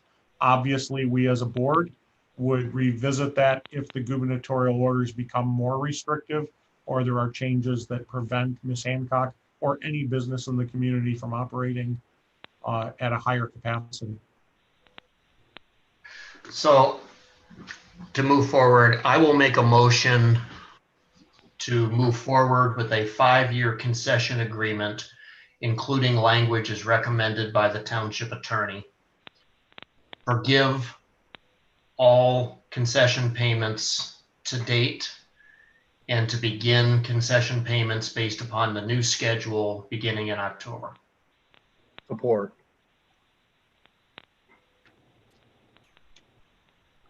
Motion by Weber, supported by Burkheiser, for a discussion of this. The current concession agreement expires December 31st? Yes. Correct. Okay. And that was part, I think, I think, George probably said it, but we want to give the business stability, I guess, over a long of time, let alone the COVID stuff. We don't want, folks looking elsewhere if we have that possibility to lock them in. So that's why we wanted to be able to go, extend it out December, but, and then just make it consistent with the other leagues. And Mr. Renthrop, or maybe Miss England, possibly you can share. By doing a 5-year at this point in time, are we advancing or taking all of our other concessions or leases or contracts so they're not synchronized? I think the best goal would be that we have them all expire at the same time, which maybe this would put this at a 3-year contract, and where the Ball Diamonds, maybe we're operating on a 5-year, but they'll expire. Is there a way to synchronize? We are on track, right there. All of the other leagues agreements are year to year. So we are on track to have all league agreements to expire within 5 years. So we could definitely have that done and ready so that these all roll together. Okay. I guess my goal would be is if we know that they all expire at the same time, then we keep that uniformity of treatment, and we don't have, softball being this year, Little League next year, soccer the year after that. If it's all the same time, kind of an economy of motion, mobilization, and keeping it consistent. So whatever becomes the metric of who is first, I would suggest the board look towards making sure they all are expiring at the same time. Makes Any other sense. discussion? I guess I would just clarification, George, based upon my recommendations on section 19 and section 20, where I'm basically suggesting no changes or some hybrid of what has been proposed. I anticipate then I should go with the no changes on that, or do you want to discuss those further? I would say to go with language developed between you and the Parks and Rec director. Okay. Would it make sense at this time, obviously being August 18th, would it make sense for us to take the subcommittee's recommendation, move forward into the budget scenario, discussions coming up in August, give the attorneys time to make revisions for review so that the concessionaire has the ability to review them and not be rushed into a decision, and not saying this, but if you will, tabling this motion to allow this to go forward so we have a dollar value of what we need to budget. Carrie has the chance for her legal team to review and make sure that the amendments are acceptable, as opposed to feeling like she's standing on the edge of the diving board having to make a decision to jump or not. I think it's reasonable to make the direction right now, but not make the decision, if you will, for at least a month. I'd like to have a final agreement to approve, not just all this piecemealing stuff and whatever. That's where I'm heading towards, Mr. Sobel. I just think I respect and appreciate all the hard work that the subcommittee has put into this. I do appreciate Ms. Hancock's participation and those people who are passionate about the horse farm, and those citizens who didn't know that it existed who are becoming involved. I guess I would ask the motion not be made and just the recommendation be filed and allow us to come up with a final that everyone, as Mr. Sobel said, we can have a final document to approve.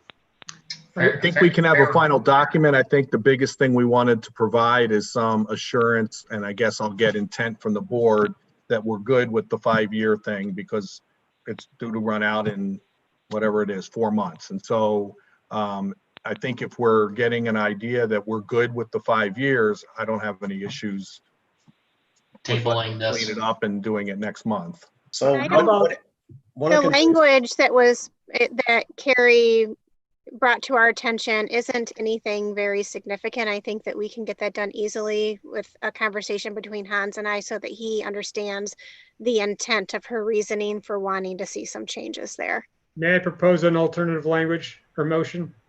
Motion to direct the township attorneys to work with the Parks and Recreation Director to address the main issues in the existing concession agreement and to extend it to a 5-year period to be brought back in October, the October Township Board meeting in Red Lane Forum. Is that acceptable to you, Mr. Burkheiser, since you made the original motion? I think George did, but I seconded it, so it is. Okay. That's dyslexia again. You two are flipping. And Hans, I'd like to make sure I get good clarification where it says here about extended for a period of 5 years with annual approvals. I want to make sure I understand what the annual approval part is about. Okay. We'll You asking that now? No, the intent is to make that in the final agreement. Okay. I mean, it's the same as the ball fields. When the 5 years is up, if nothing's changed, it just continues to roll 1 year at a time. There's always our out. We always have our out that's built into these. So, yep, that's good. Because it's all this should roll to the other agreements that are out there too. Mr. Weber, is that acceptable? A motion to allow the attorney to work with the Parks and Rec director to come up with a final language to be presented in October? Yeah, my question, Hans, is why October and not September? If I'm sorry, because I'm thinking it's September, so September's fine. Absolutely. And as a second, Mr. Burkheiser, is that acceptable? Okay. The amended motion then made by Mr. Weber, supported by Mr. Burkheiser, to direct the attorney to work in conjunction. Roll call vote. Weber, Aye. Burkheiser, Aye. Creech, aye. Phillips, Aye. Sobel, Aye. Magner, Aye. Scott. Aye. Thank you. And I look forward to what those bids are going to be, Mr. James. I appreciate your attention on that. Moving on to number 7, new business A is fire vehicle replacement plan / SAD. And maybe Mr. Burkheiser and obviously the subcommittee that's been working with the fire department, Chief Dundas. Let me just start, if you don't mind. Okay. Last meeting, as you remember, I asked to begin the paperwork to order replacement for engine 3, and that purchase, while planned and needed, is a big piece of next year's budget and has a significant impact on setting the SAD going forward. I've spent some time working with George and Bob this week, looking at a plan for the SAD that the board would support and achieves all of the fire department goals. We looked at several options, and with that, I would like to pass the ball to Bob to run through some of the details of the numbers that we came up with in this work. So, I mean, last month I voted, we approved, I guess I'll say it this way, we approved last month to approve the SAD with a 2.8 millage increase. I know there were several of us, or a couple of us anyway, that were looking to try and check the numbers and feel with an idea that we would be able to maybe phase in the millage increase. My intent, assuming you guys can all see this, is really at the bottom. If you look at all these tabs, these are all different scenarios that were run, and my intent is not to bring everyone up and drudge through all this. This was done in conjunction with Molly on double checking numbers, Chief Dundas, George, and I. And all I did was take the original spreadsheet that Chief provided last month or later after the meeting, and then added formulas so that it would add, but I threw some other things in here. And what I wanted to do was to walk you through what these scenarios are. And really, the big thing I want to show, and here's the 2.8 one, assuming it changes, there it goes.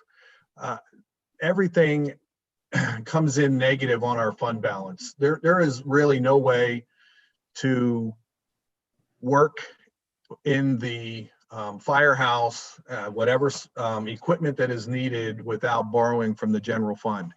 And the original intent, however long ago we did this, was to borrow from the general fund. And so what we felt worked best was to phase in the millage. So you'll notice here up in this column, I'm not sure how it comes through, but we're currently in 2020 at a 2.0 mils.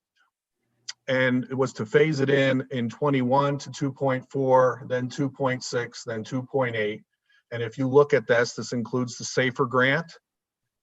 It does do the math on the SAD for this year, and running off Molly's taxable numbers, what it would be for 21. We held flat the value of housing throughout the life of this SAD, which I did expand it all the way out to 2031. I don't think that's in your handout. It may be. And it does take in 21, adding $2 million from borrowing $2 million from the general fund into the fire fund. With that, the goal was to keep our ending fund balance in a positive note. And I would say, again, through 21, 22, 23, I realize that value of houses is going to change. Taxable value changes. We're basing this on a cash basis. So it's just because there's a fund balance, and this is Molly's expertise, I'm going to try and dumb it down to where I understood it.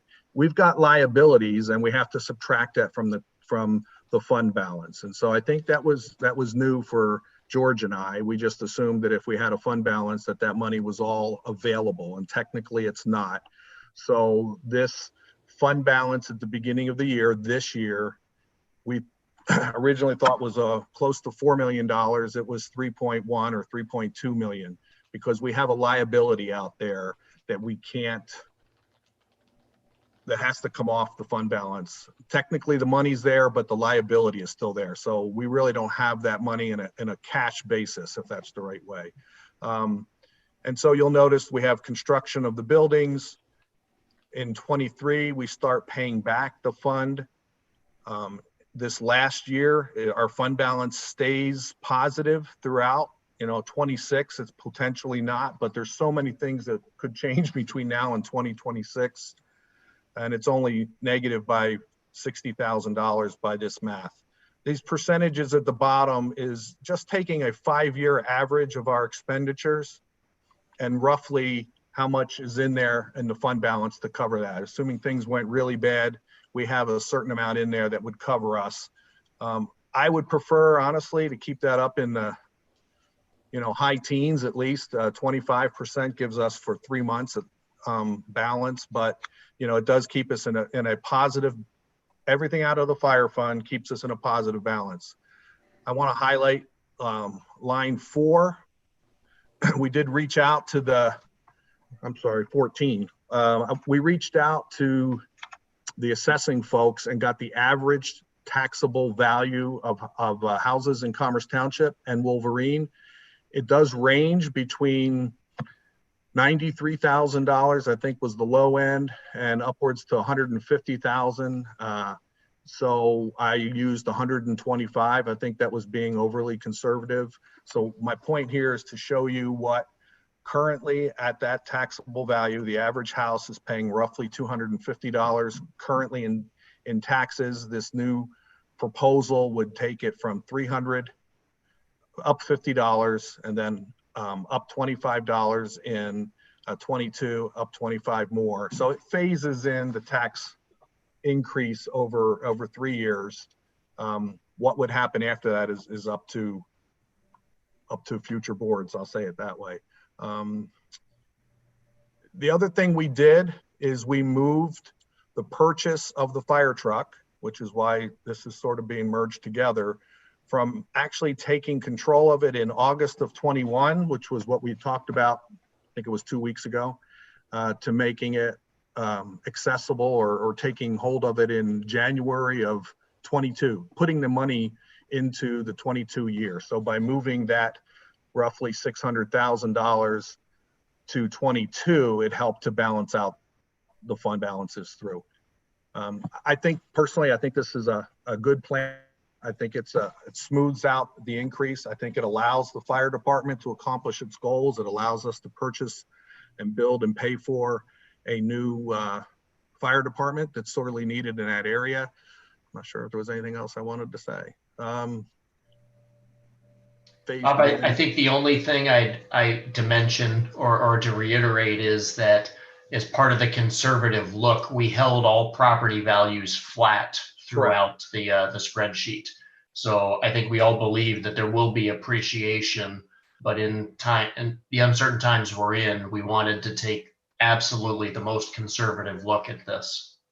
We also did not include any potential new properties being done and coming into the tax rolls. Now, some of it in the DDA we may not see anyway for a while, but any other building that's being done.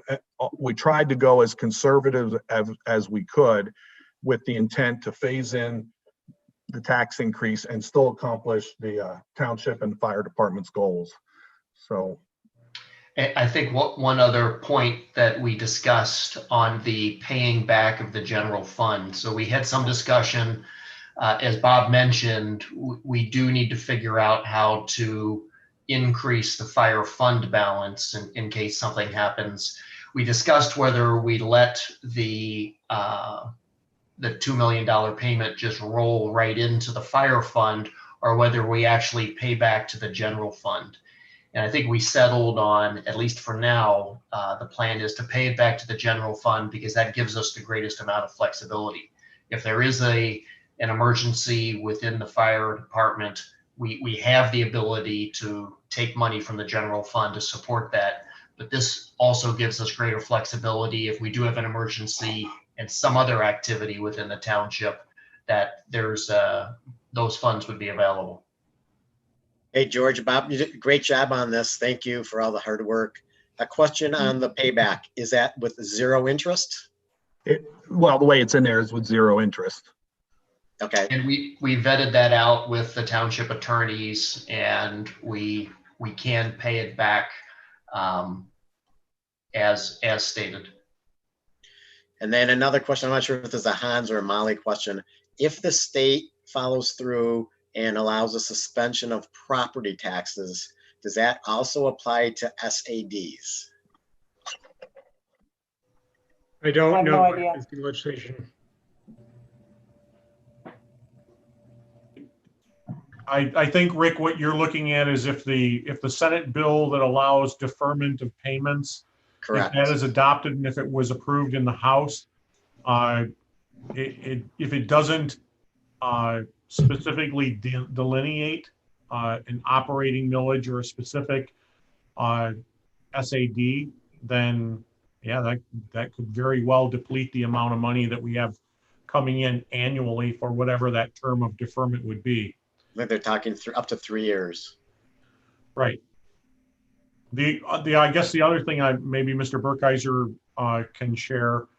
At our last meeting, Ms. Magner made a inquiry as opposed to making a jump from all the way to 2.8, is there any mathematical sense to do a 2.5 for a term of years to lessen the blow, but still adopt the growth and revenue, and then possibly at 2026 or a few years into this, make an adjustment that would be less aggressive or maybe even a reduction. So you'll notice column C is 2.4, not 2.5, and then 2.6, and then 2.8. You'll notice, or I'll highlight over here, it's certainly in the out years, it was decreased. I guess I just have this personal internal thing that anytime government has a tax, I can't ever remember them lowering it. We've done it once in our water bill. So I have a concern with jumping up and then with the idea that we actually will lower it. We did look at different models. I'm not sure how many of these are ready for presentation, but one that I looked at here was to look at 2.25 and then 2.5. It was just a little bit lower phase in, but you'll notice we run negative down here and outwards to 26. Again, I want to emphasize, I think once you get past 2 or 3 years out, it's hard to say what the numbers will be. Of course, we'll all be hopeful. Our tax value goes up, more properties get on the roll, those type things, and we'll be good. But this was one that was done. It was to put $2 million into the fund. So that was something we looked at. But I don't, equipment costs. Yeah, I think it did have enough for the truck. I looked at a low phase in here, but it required more money to make the balance because otherwise it all went negative at the bottom. So that required a $2.5 million infusion, if you want to think of it that way. And then again, phasing in the thing. I looked at a $1 million, putting only $1 million out of the fund and putting it in. A lot of that here, you'll notice negative, and obviously we can't run negative. I think after all the mumbo jumbo, all the number crunching, and trying to be reasonable, this is the one, at least the sort of working group we had settled on. Really, it was George, me, and the chief. So we're kind of where it is. But obviously we can do whatever. In 2.5 and it'll show you, it'll do the math for us. I think this is great. This is this vision of the spreadsheet is kind of exactly what I need as a mental to kind of see where everything lays out. And hopefully we'll be able to do that with the police SAD as well. As we move forward now. Yeah. why do I want to think that Beaumont was going to be giving us money for a fire station? Am I thinking of something else? No, there is a fund there.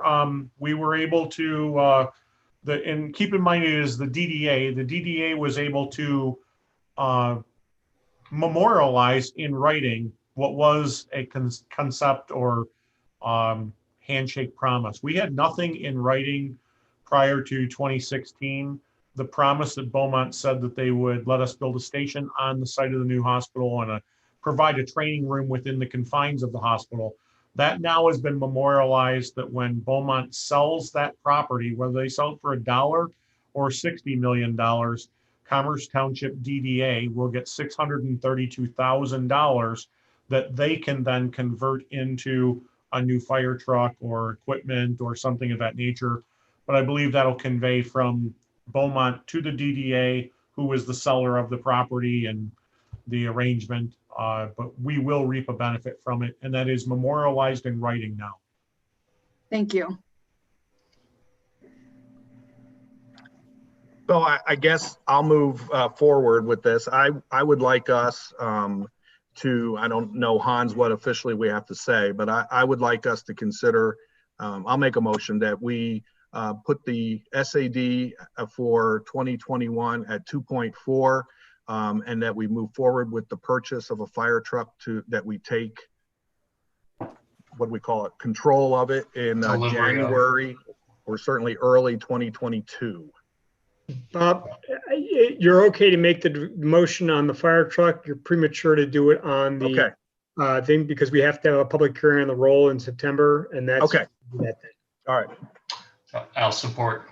So I guess what I'll ask is then do the fire truck one, but as a question, if there's any other questions or numbers that you guys want me to do it, I mean, it's an easy punching numbers in. Assuming it comes through. I'm now getting something that says internet connection unstable, but we'll see. I think this is great. Just in the discussion phase, if we could reach out to Chief Dundas, delaying this truck until 2022 as opposed to 2021, does that complicate anything as far as the 10-year plan of acquiring or declining one of the lease vehicles that are going to be coming up in the calendar ahead of us? So this vehicle wouldn't have an impact on those other lease vehicles that we already have. Those are on the books till 2024. We'd probably have to make a decision in 2023 on what we're going to do with the end of those leases. This is completely independent of those things. Okay, thank you.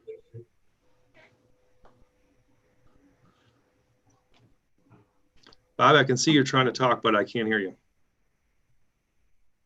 You're muted, or you're not, your Wi-Fi is not passing through. For the sake of discussion, yep, if you guys can say, if you can yield back the board, maybe that'll give us the connectivity we need to be able to hear.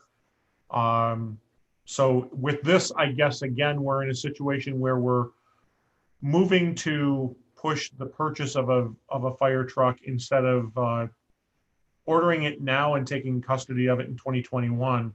We're going to postpone ordering it until 2021 to take custody of it in 2022. Still can't hear you, Bob. Yep.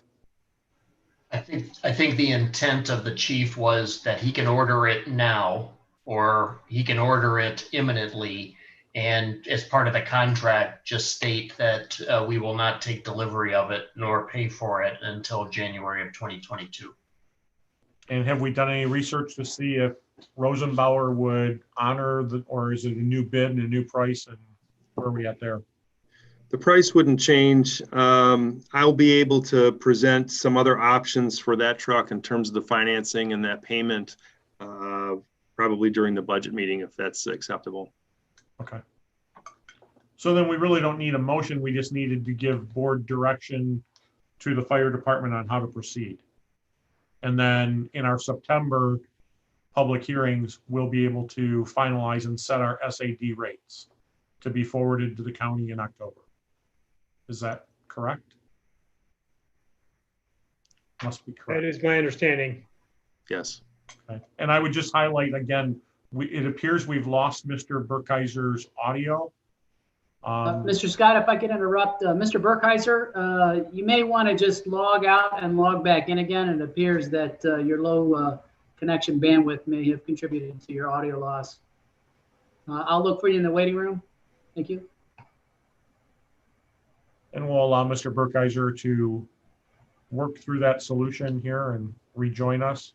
Hey, Ken, can I have control of that button for future use, by the way? I know, I feel bad. It's obviously, he was right in the middle of his conversation there. So we'll see if we can get him back online real quick. Yep.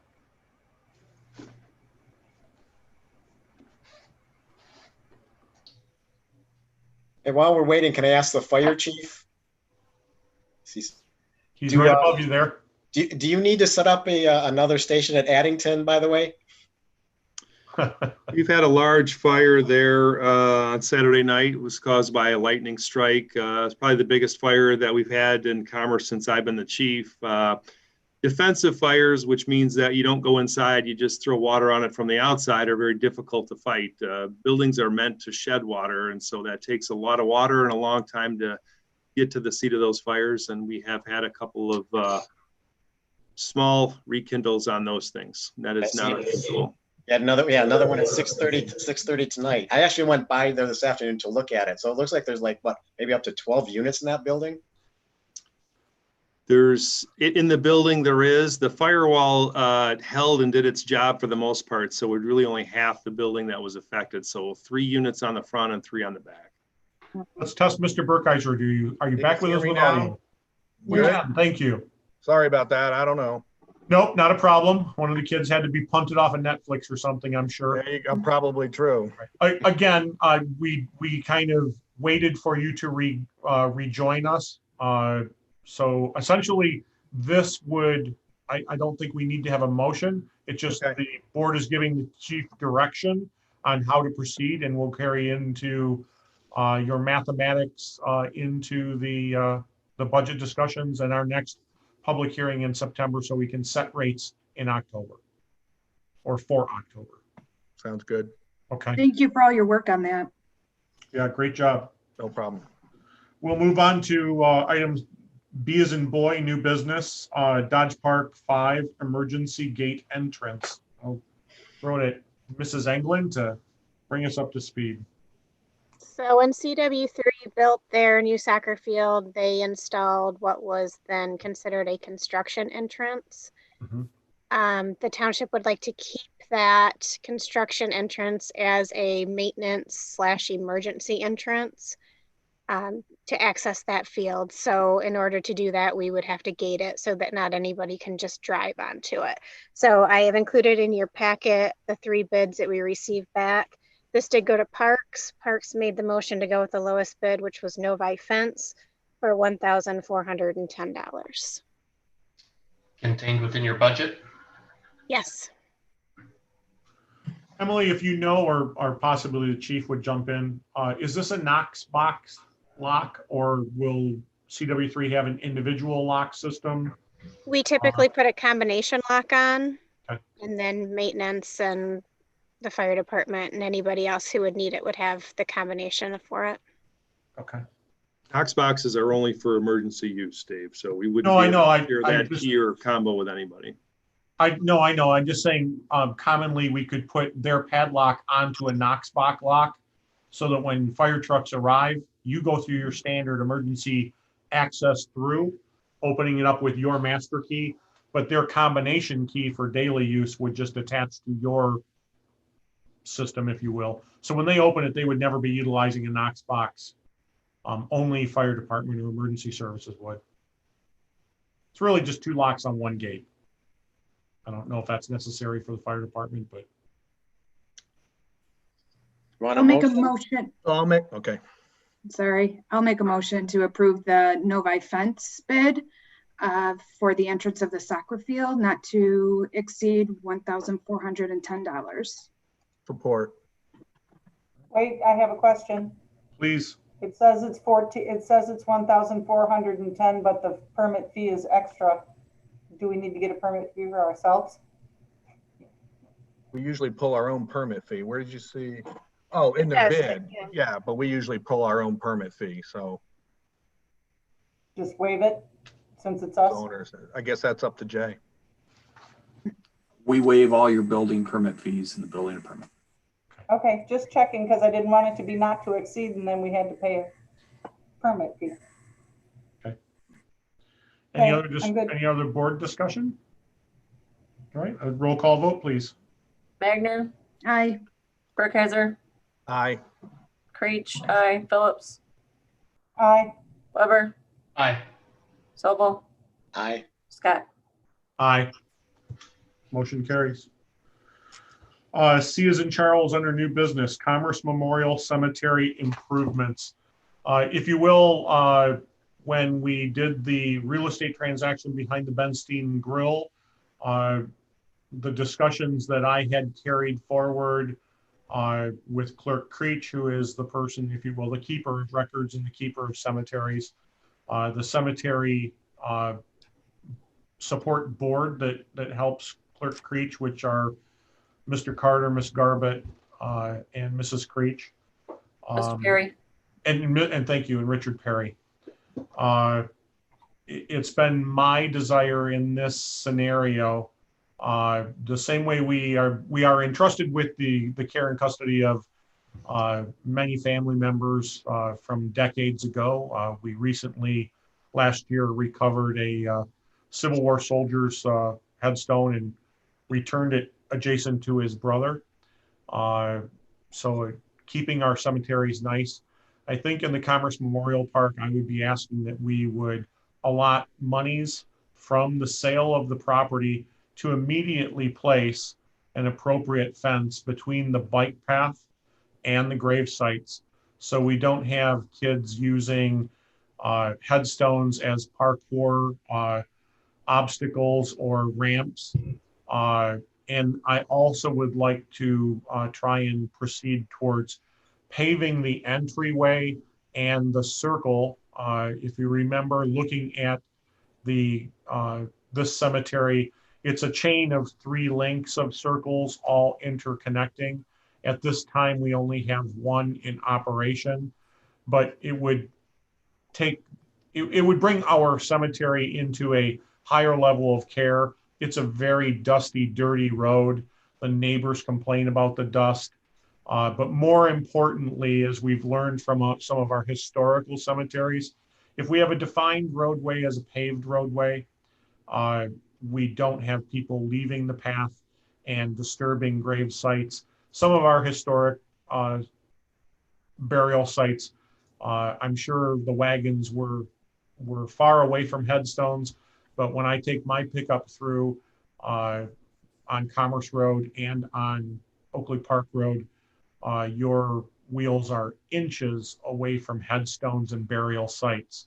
So as a way to secure the roadway, not to encroach on any burial site, make it as clean and presentable and professional as possible, I would like to try and head towards getting a bid or getting bids to pave the entry and first 3 loops, as well as an independent bid for fencing.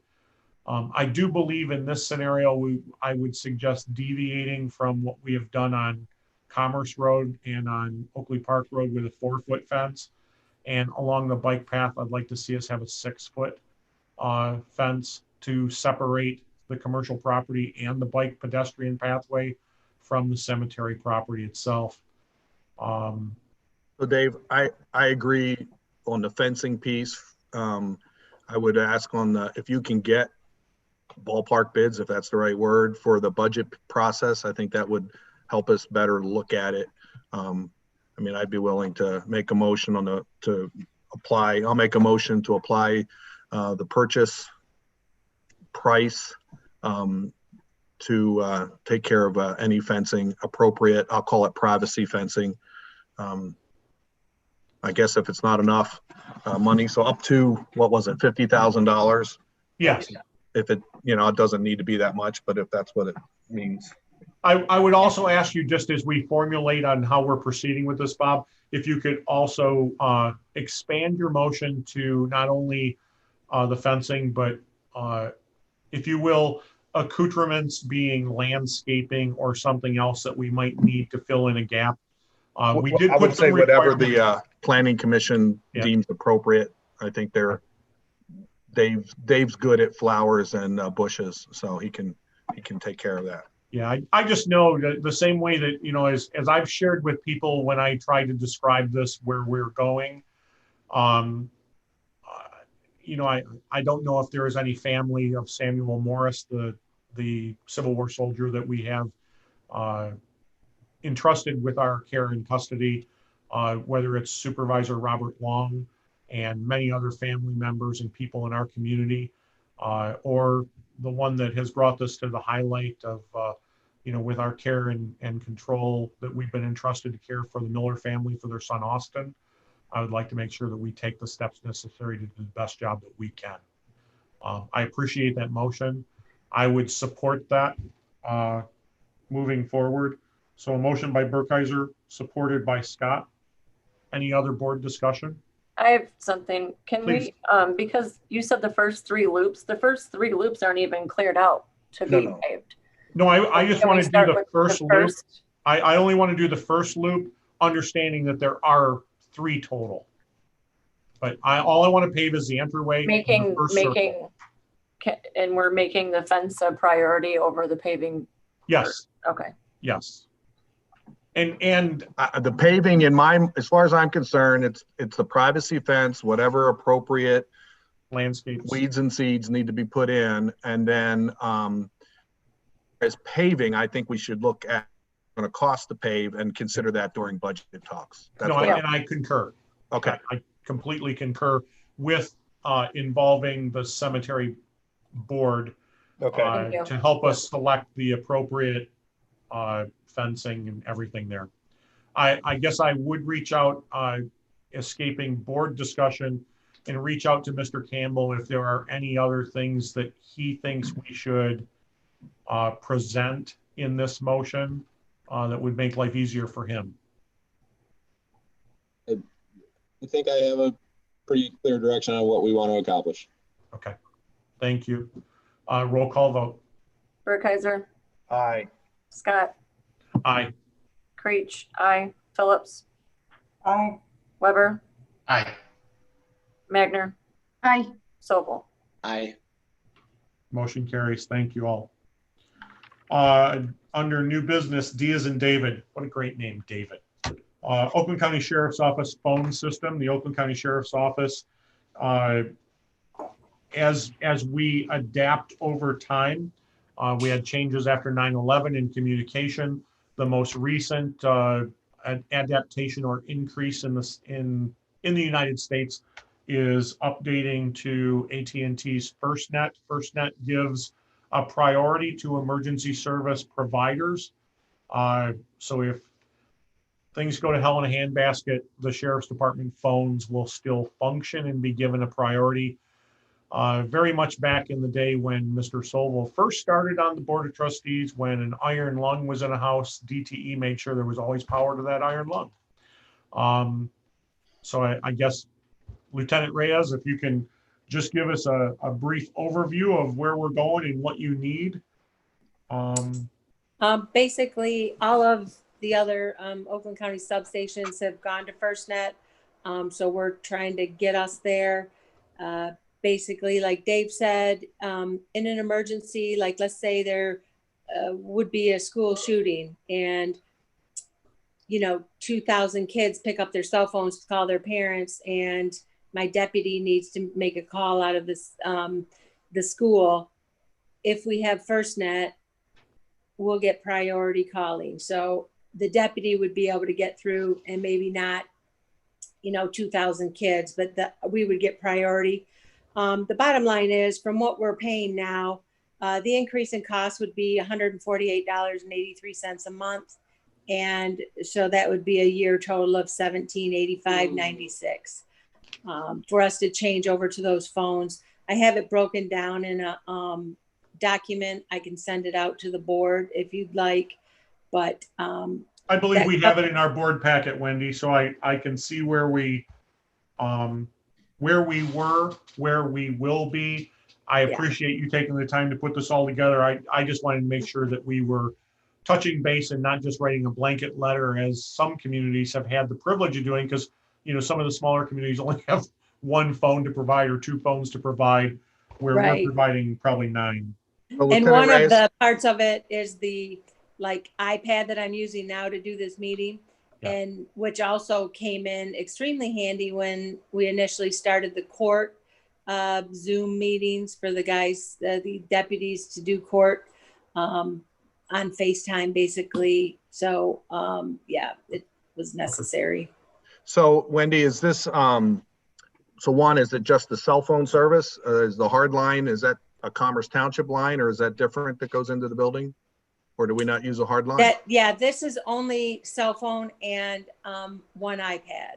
Okay. That takes care of. Now, is all those like normal plans where it's unlimited minutes, unlimited data, all that type stuff, or Zoom calls using up data and then we're getting an expanded bill, so to speak? Yeah, I can double check on the data plan, but generally my guys have a personal cell phone and then their work cell phone, and they know because the county keeps track. If it is it's not unlimited. Generally nowadays, most of it's unlimited, but if it's not, if they go over 1 month, they'll be getting a letter from me saying you can't go over. We've had people have to pay it back. So I can double check on the plans for you, but this quote of $54.18 per phone will be the price that you pay. So Wendy, is this a replacement iPad or is this a new iPad? No, it's the current iPad that I already have. But the phones will be changed out from what they have, like the 3 detective, the 9 phones that we have for the sergeant. Okay. The So it's detective. just the data plan for the iPad. I'm Yes. sorry, I misunderstood. Okay. Yeah, the county paid for the iPad. The township just pays for the services. And essentially, it's a move, I believe, from Verizon to AT&T FirstNet. So it's a service change for all of the sheriff's department phones. The fire department is not participating at this time, but we can review that if Chief Douglas ever decides that he wants to participate. We can then partner and join in with that at the time. So I would make a motion to approve the increase of service to FirstNet. Or motion by Scott, supported by Burkheiser. I'll support that, but this is all, these numbers are in the budget that she presented also. Okay, correct. Any other board discussion? None. Roll call vote. Scott, Aye. Burkheiser, Aye. Magner, Aye. Creech, aye. Phillips, Aye. Sobel, Aye. Weber. Aye. Motion carries. Item number 8 is the warrant and orders. Entertain a motion. Motion to approve. Support with one question, just to make sure Allison is paying attention. I saw there was $1,000 door repair bill at the library, and I was just questioning, was that actually a door repair or is that our drive-through window? It was a door repair. It was the push bar on the front of the door. It was stuck locked, which was better than it being stuck unlocked. So we had to get the push bar replaced. Wow. Thank you. Everything library is expensive. So we get the push bar from the same place that we get the tables from, I take it. Not a warranty. That building's not that old. All right. Yeah, it wasn't the same place we got the coat rack from. All right. Motion by Magner, supported by Weber. Roll call vote for warrant orders. Magner, Aye. Weber, Aye. Creech, aye. Phillips, Aye. Burkheiser, Aye. Sobel, Aye. Scott. Aye. Motion carries. Item number 9, other matters. Probably none, since we had no agenda. I got two. Mr. Burkeiser. Sorry. So one, I noticed, and only because I guess I'm the local board sponsor, but I wanted to make sure that the Outrun Hunger Yes, application, that we've got those dates hold and She's whatever all as set. that moves forward. Good. I've Okay. talked to her. She's fine. The second is, and I don't know if I think I forwarded it to all you guys. I might not have, but there's a letter that came from the Boy Scout troop. So it's more just to give you guys feedback from the Boy Scout troop that camped out behind Richardson this past weekend. They had a great time. I just officially wanted to have the message or the letter into the minutes, so I can just forward the minutes. If you guys want me to read it, I can read it. You know, we just receive and file it. They were an asset to the community. They benefited from the use of the Richardson site. All good. No incident. They did some service hours. They pulled weeds over there and actually at the volleyball pit. And that night, folks were playing volleyball, and you know, they completed a bunch of badges and requirements, and good time had by all. And they had several of them that built a shelter to stay in one night overnight. They got eaten by until about 3 in the morning. You know, that's what it's like to be camping in the woods, I guess. So again, as a troop person, I'll just tell you thank you very much, and boys had a great time. Ms. Magner, anything from you? I'm good, thank you. Mr. Weber? Nope. Mr. Sobel? Nope. Mrs. Phillips? Nope. Mrs. Creech? Ooh, all right. I would only share one thing. As you may or not be aware, the Oakland County Board of Commissioners going through and approving CARES Act funding, reimbursements, everything of that nature. Everything's moving forward very well. From the Oakland County Parks and Rec, the Oakland County Board of Commissioners approved the Parks and Rec millage for the November ballot. The highlight there is we have worked diligently. Township Supervisor Kathy Thurman from Brandon Township was the chairperson prior to me. Then myself as the chairperson of the Oakland County SISMA. We were successful in carrying the SISMA into Parks and Recreation.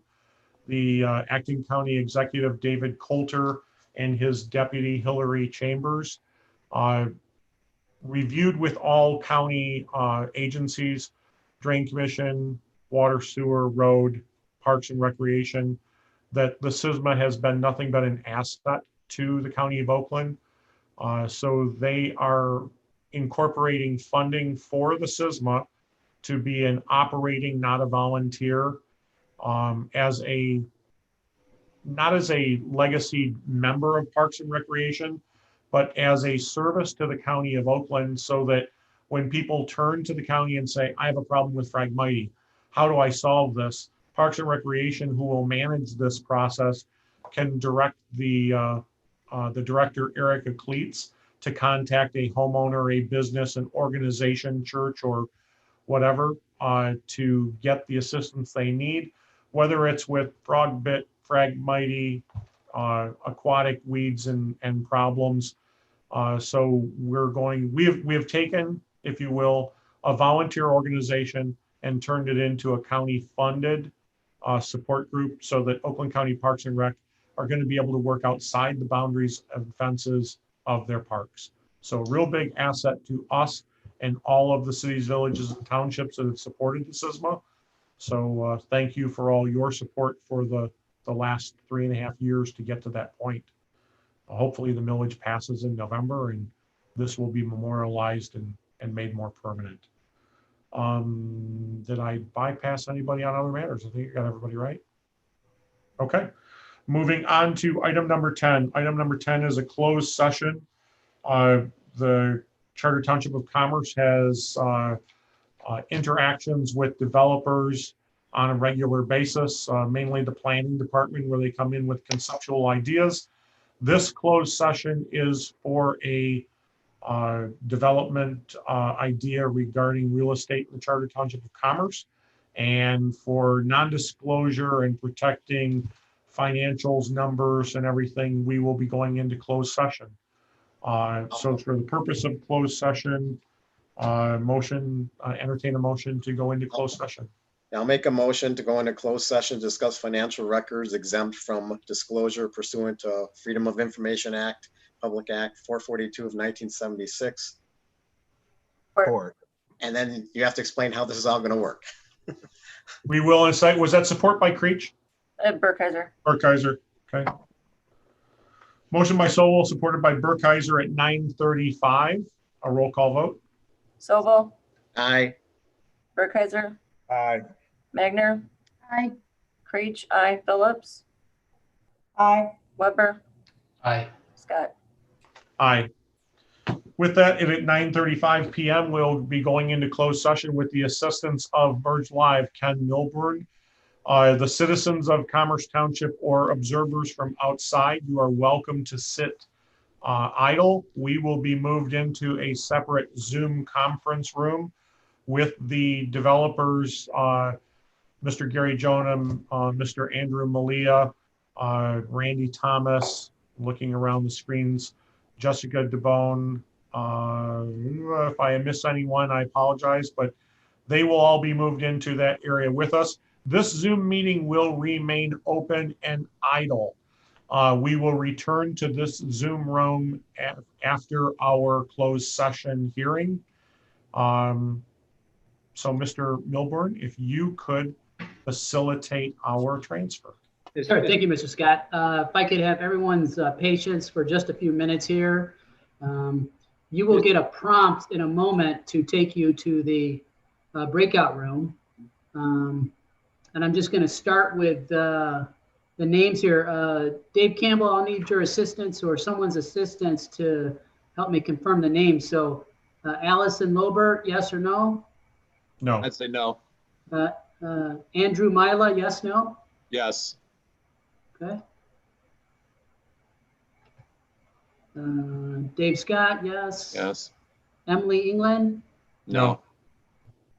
Gary Jonah, Yes. Yes. Yes. George Weber, Yes. Hans, Yes. Jason Mayer, No. Jay James, Yes. Jessica DeBone, Yes. Jim Dundas, No. No. Mark Schroeder, No. Melissa Creech, Yes.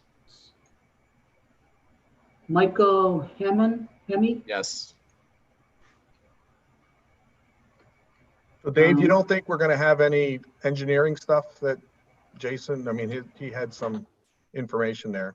I talked to Jason about this, and I also talked to Jay. Okay. I think Jason has done his part providing the estimates, and Jay can cover any engineering beyond that.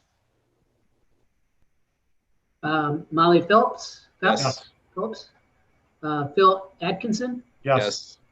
Randy Thomas, Yes. Yes. Rick Sobel, Yes. Yes. Bob Burkheiser, Yes. Begrudgingly. Begrudgingly. Vanessa, Yes. and Wendy. No. No. Okay. All right. So we've got our guests. So I did not include you yet, Dave Campbell. I want you to stay behind for just a moment. I'm going to attempt to beam them over. I feel like Scotty from Star Trek right now. Nice. Beam me up. Okay.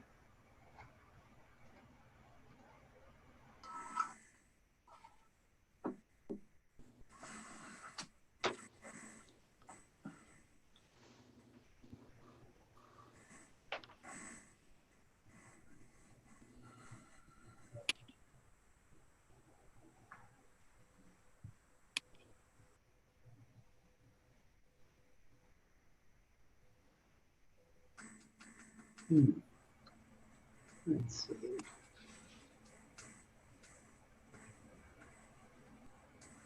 Hey, Ken, will this be recorded in our private session? No. No. Okay.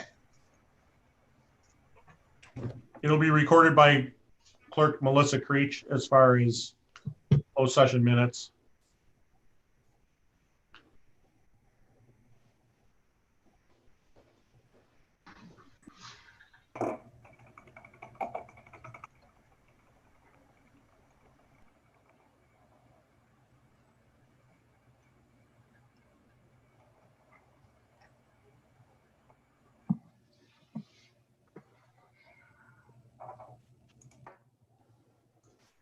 If you could, the people that are going in the room, if you could hover over your respective square and see if it gives you a prompt. The 3 dots to move into the August 18th breakout room. No, mine. No, No. no, it says mute, stop, rename. Okay, stand by. Up Nope, there, yep. There we go. got something. Yep. The host is inviting you to join breakout room, August 18th breakout room. Yep.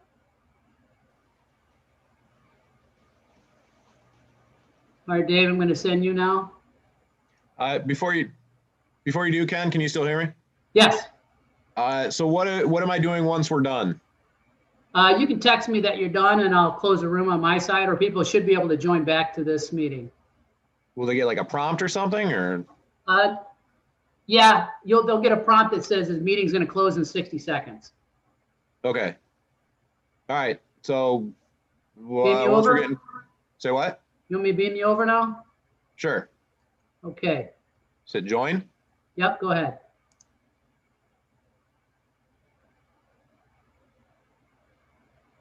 You haven't joined yet. There we go.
Mr. Milborn, hopefully you'll see the board members starting to return, having left the private closed session room, coming back to the public meeting site.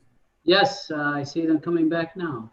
Okay, we'll let them all return to this format, and then you can get us up and active back on our setting if we are not by chance.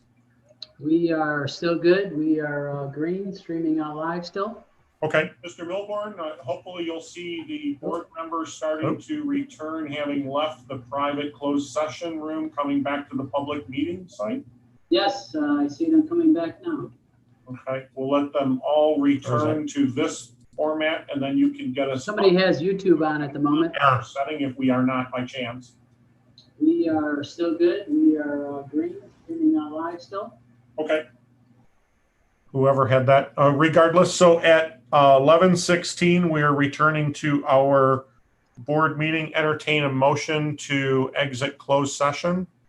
I'll make a motion to exit closed session. Support. Who said that? That was motion by Magner, supported by, I apologize, I was looking down. Sobel. Magner? Aye. Sobel? Aye. Preach, aye. Phillips? You're muted. I got a thumbs up from Molly. Weber? Aye. Aye. Burkheiser? Aye. Scott? Aye. All right, thank you for all who are waiting. I'm not knowing there, it looks like we have 18 participants that have been sitting throughout this whole process. I appreciate the opportunity for us to receive the data that we did through closed session, reviewing information, and certainly the general discussion was very positive, and look forward to delving into the details, if you will. And so I guess it's back to you folks, whatever presentation you choose to move forward with, and reach out to planning and to come forward, if that helps. Was I muted, or did that come through? No, so you're basically saying it was reviewed positively. You encourage us to go to the next steps, to meet with the county and meet with the land bank. Yes. And we're going to come back with something obviously very similar, but just a little bit more tweaks and some more specificity. Yeah, I mean, certainly something that would come back to the Board of Trustees for review. We would have to get into the actual details and the contractual agreements and come up with the answers, but very positive at this point. Can you meet with our team first, with the supervisor and Jay and Dave Campbell, before you go any further, though? And maybe Yes. Bill? Yep, sure. Okay. Okay. So, but Mr. Jonah would like to speak. Yes, please go ahead, Gary. Yes. First, whoops, getting some feedback here. Yeah. Just so we can be better prepared as we move on with staff and so on, are there any, so we can roll up our sleeves and be prepared, are there continue to be any areas of concern or specific questions that, you would like to mention, so that we can, again, have the best feedback possible? I guess maybe if you were to reach out to planning, there's always things that are open for discussion. I don't know who put a term of years on this. Was it the county? Was it the land bank? Was it you? Was it Commerce Township? So, does it have to be 20? Should it be 15? Questions like that. Okay. Other than that, I would say we're open to the presentation of being more detailed. Because we can't discuss what was in closed session publicly, that's why we're suggesting you meet with the people that we suggested. Okay. Thank you. That's very helpful. And again, at this late hour, we just want to express our many thanks for your time and and your very valuable feedback and your preliminary support. Okay. Thank you all very much. Obviously, we'll proceed on. There's only the motion to adjourn is item number 11. So instead of allowing you to leave without us leaving, I guess we'll entertain a motion to adjourn the meeting at 11:21. Motion to adjourn. Or Wagner. Burkheiser, roll call. Aye. Burkheiser, aye. Creech, aye. Phillips, Aye. Weber, Aye. Sobel, Aye. Scott. Aye. Thank you to all the participants this evening, the Board of Trustees, and Thanks, Ken. Gary. No problem. I hope they pay you well. Thank you. Have a good night, everyone. Good night.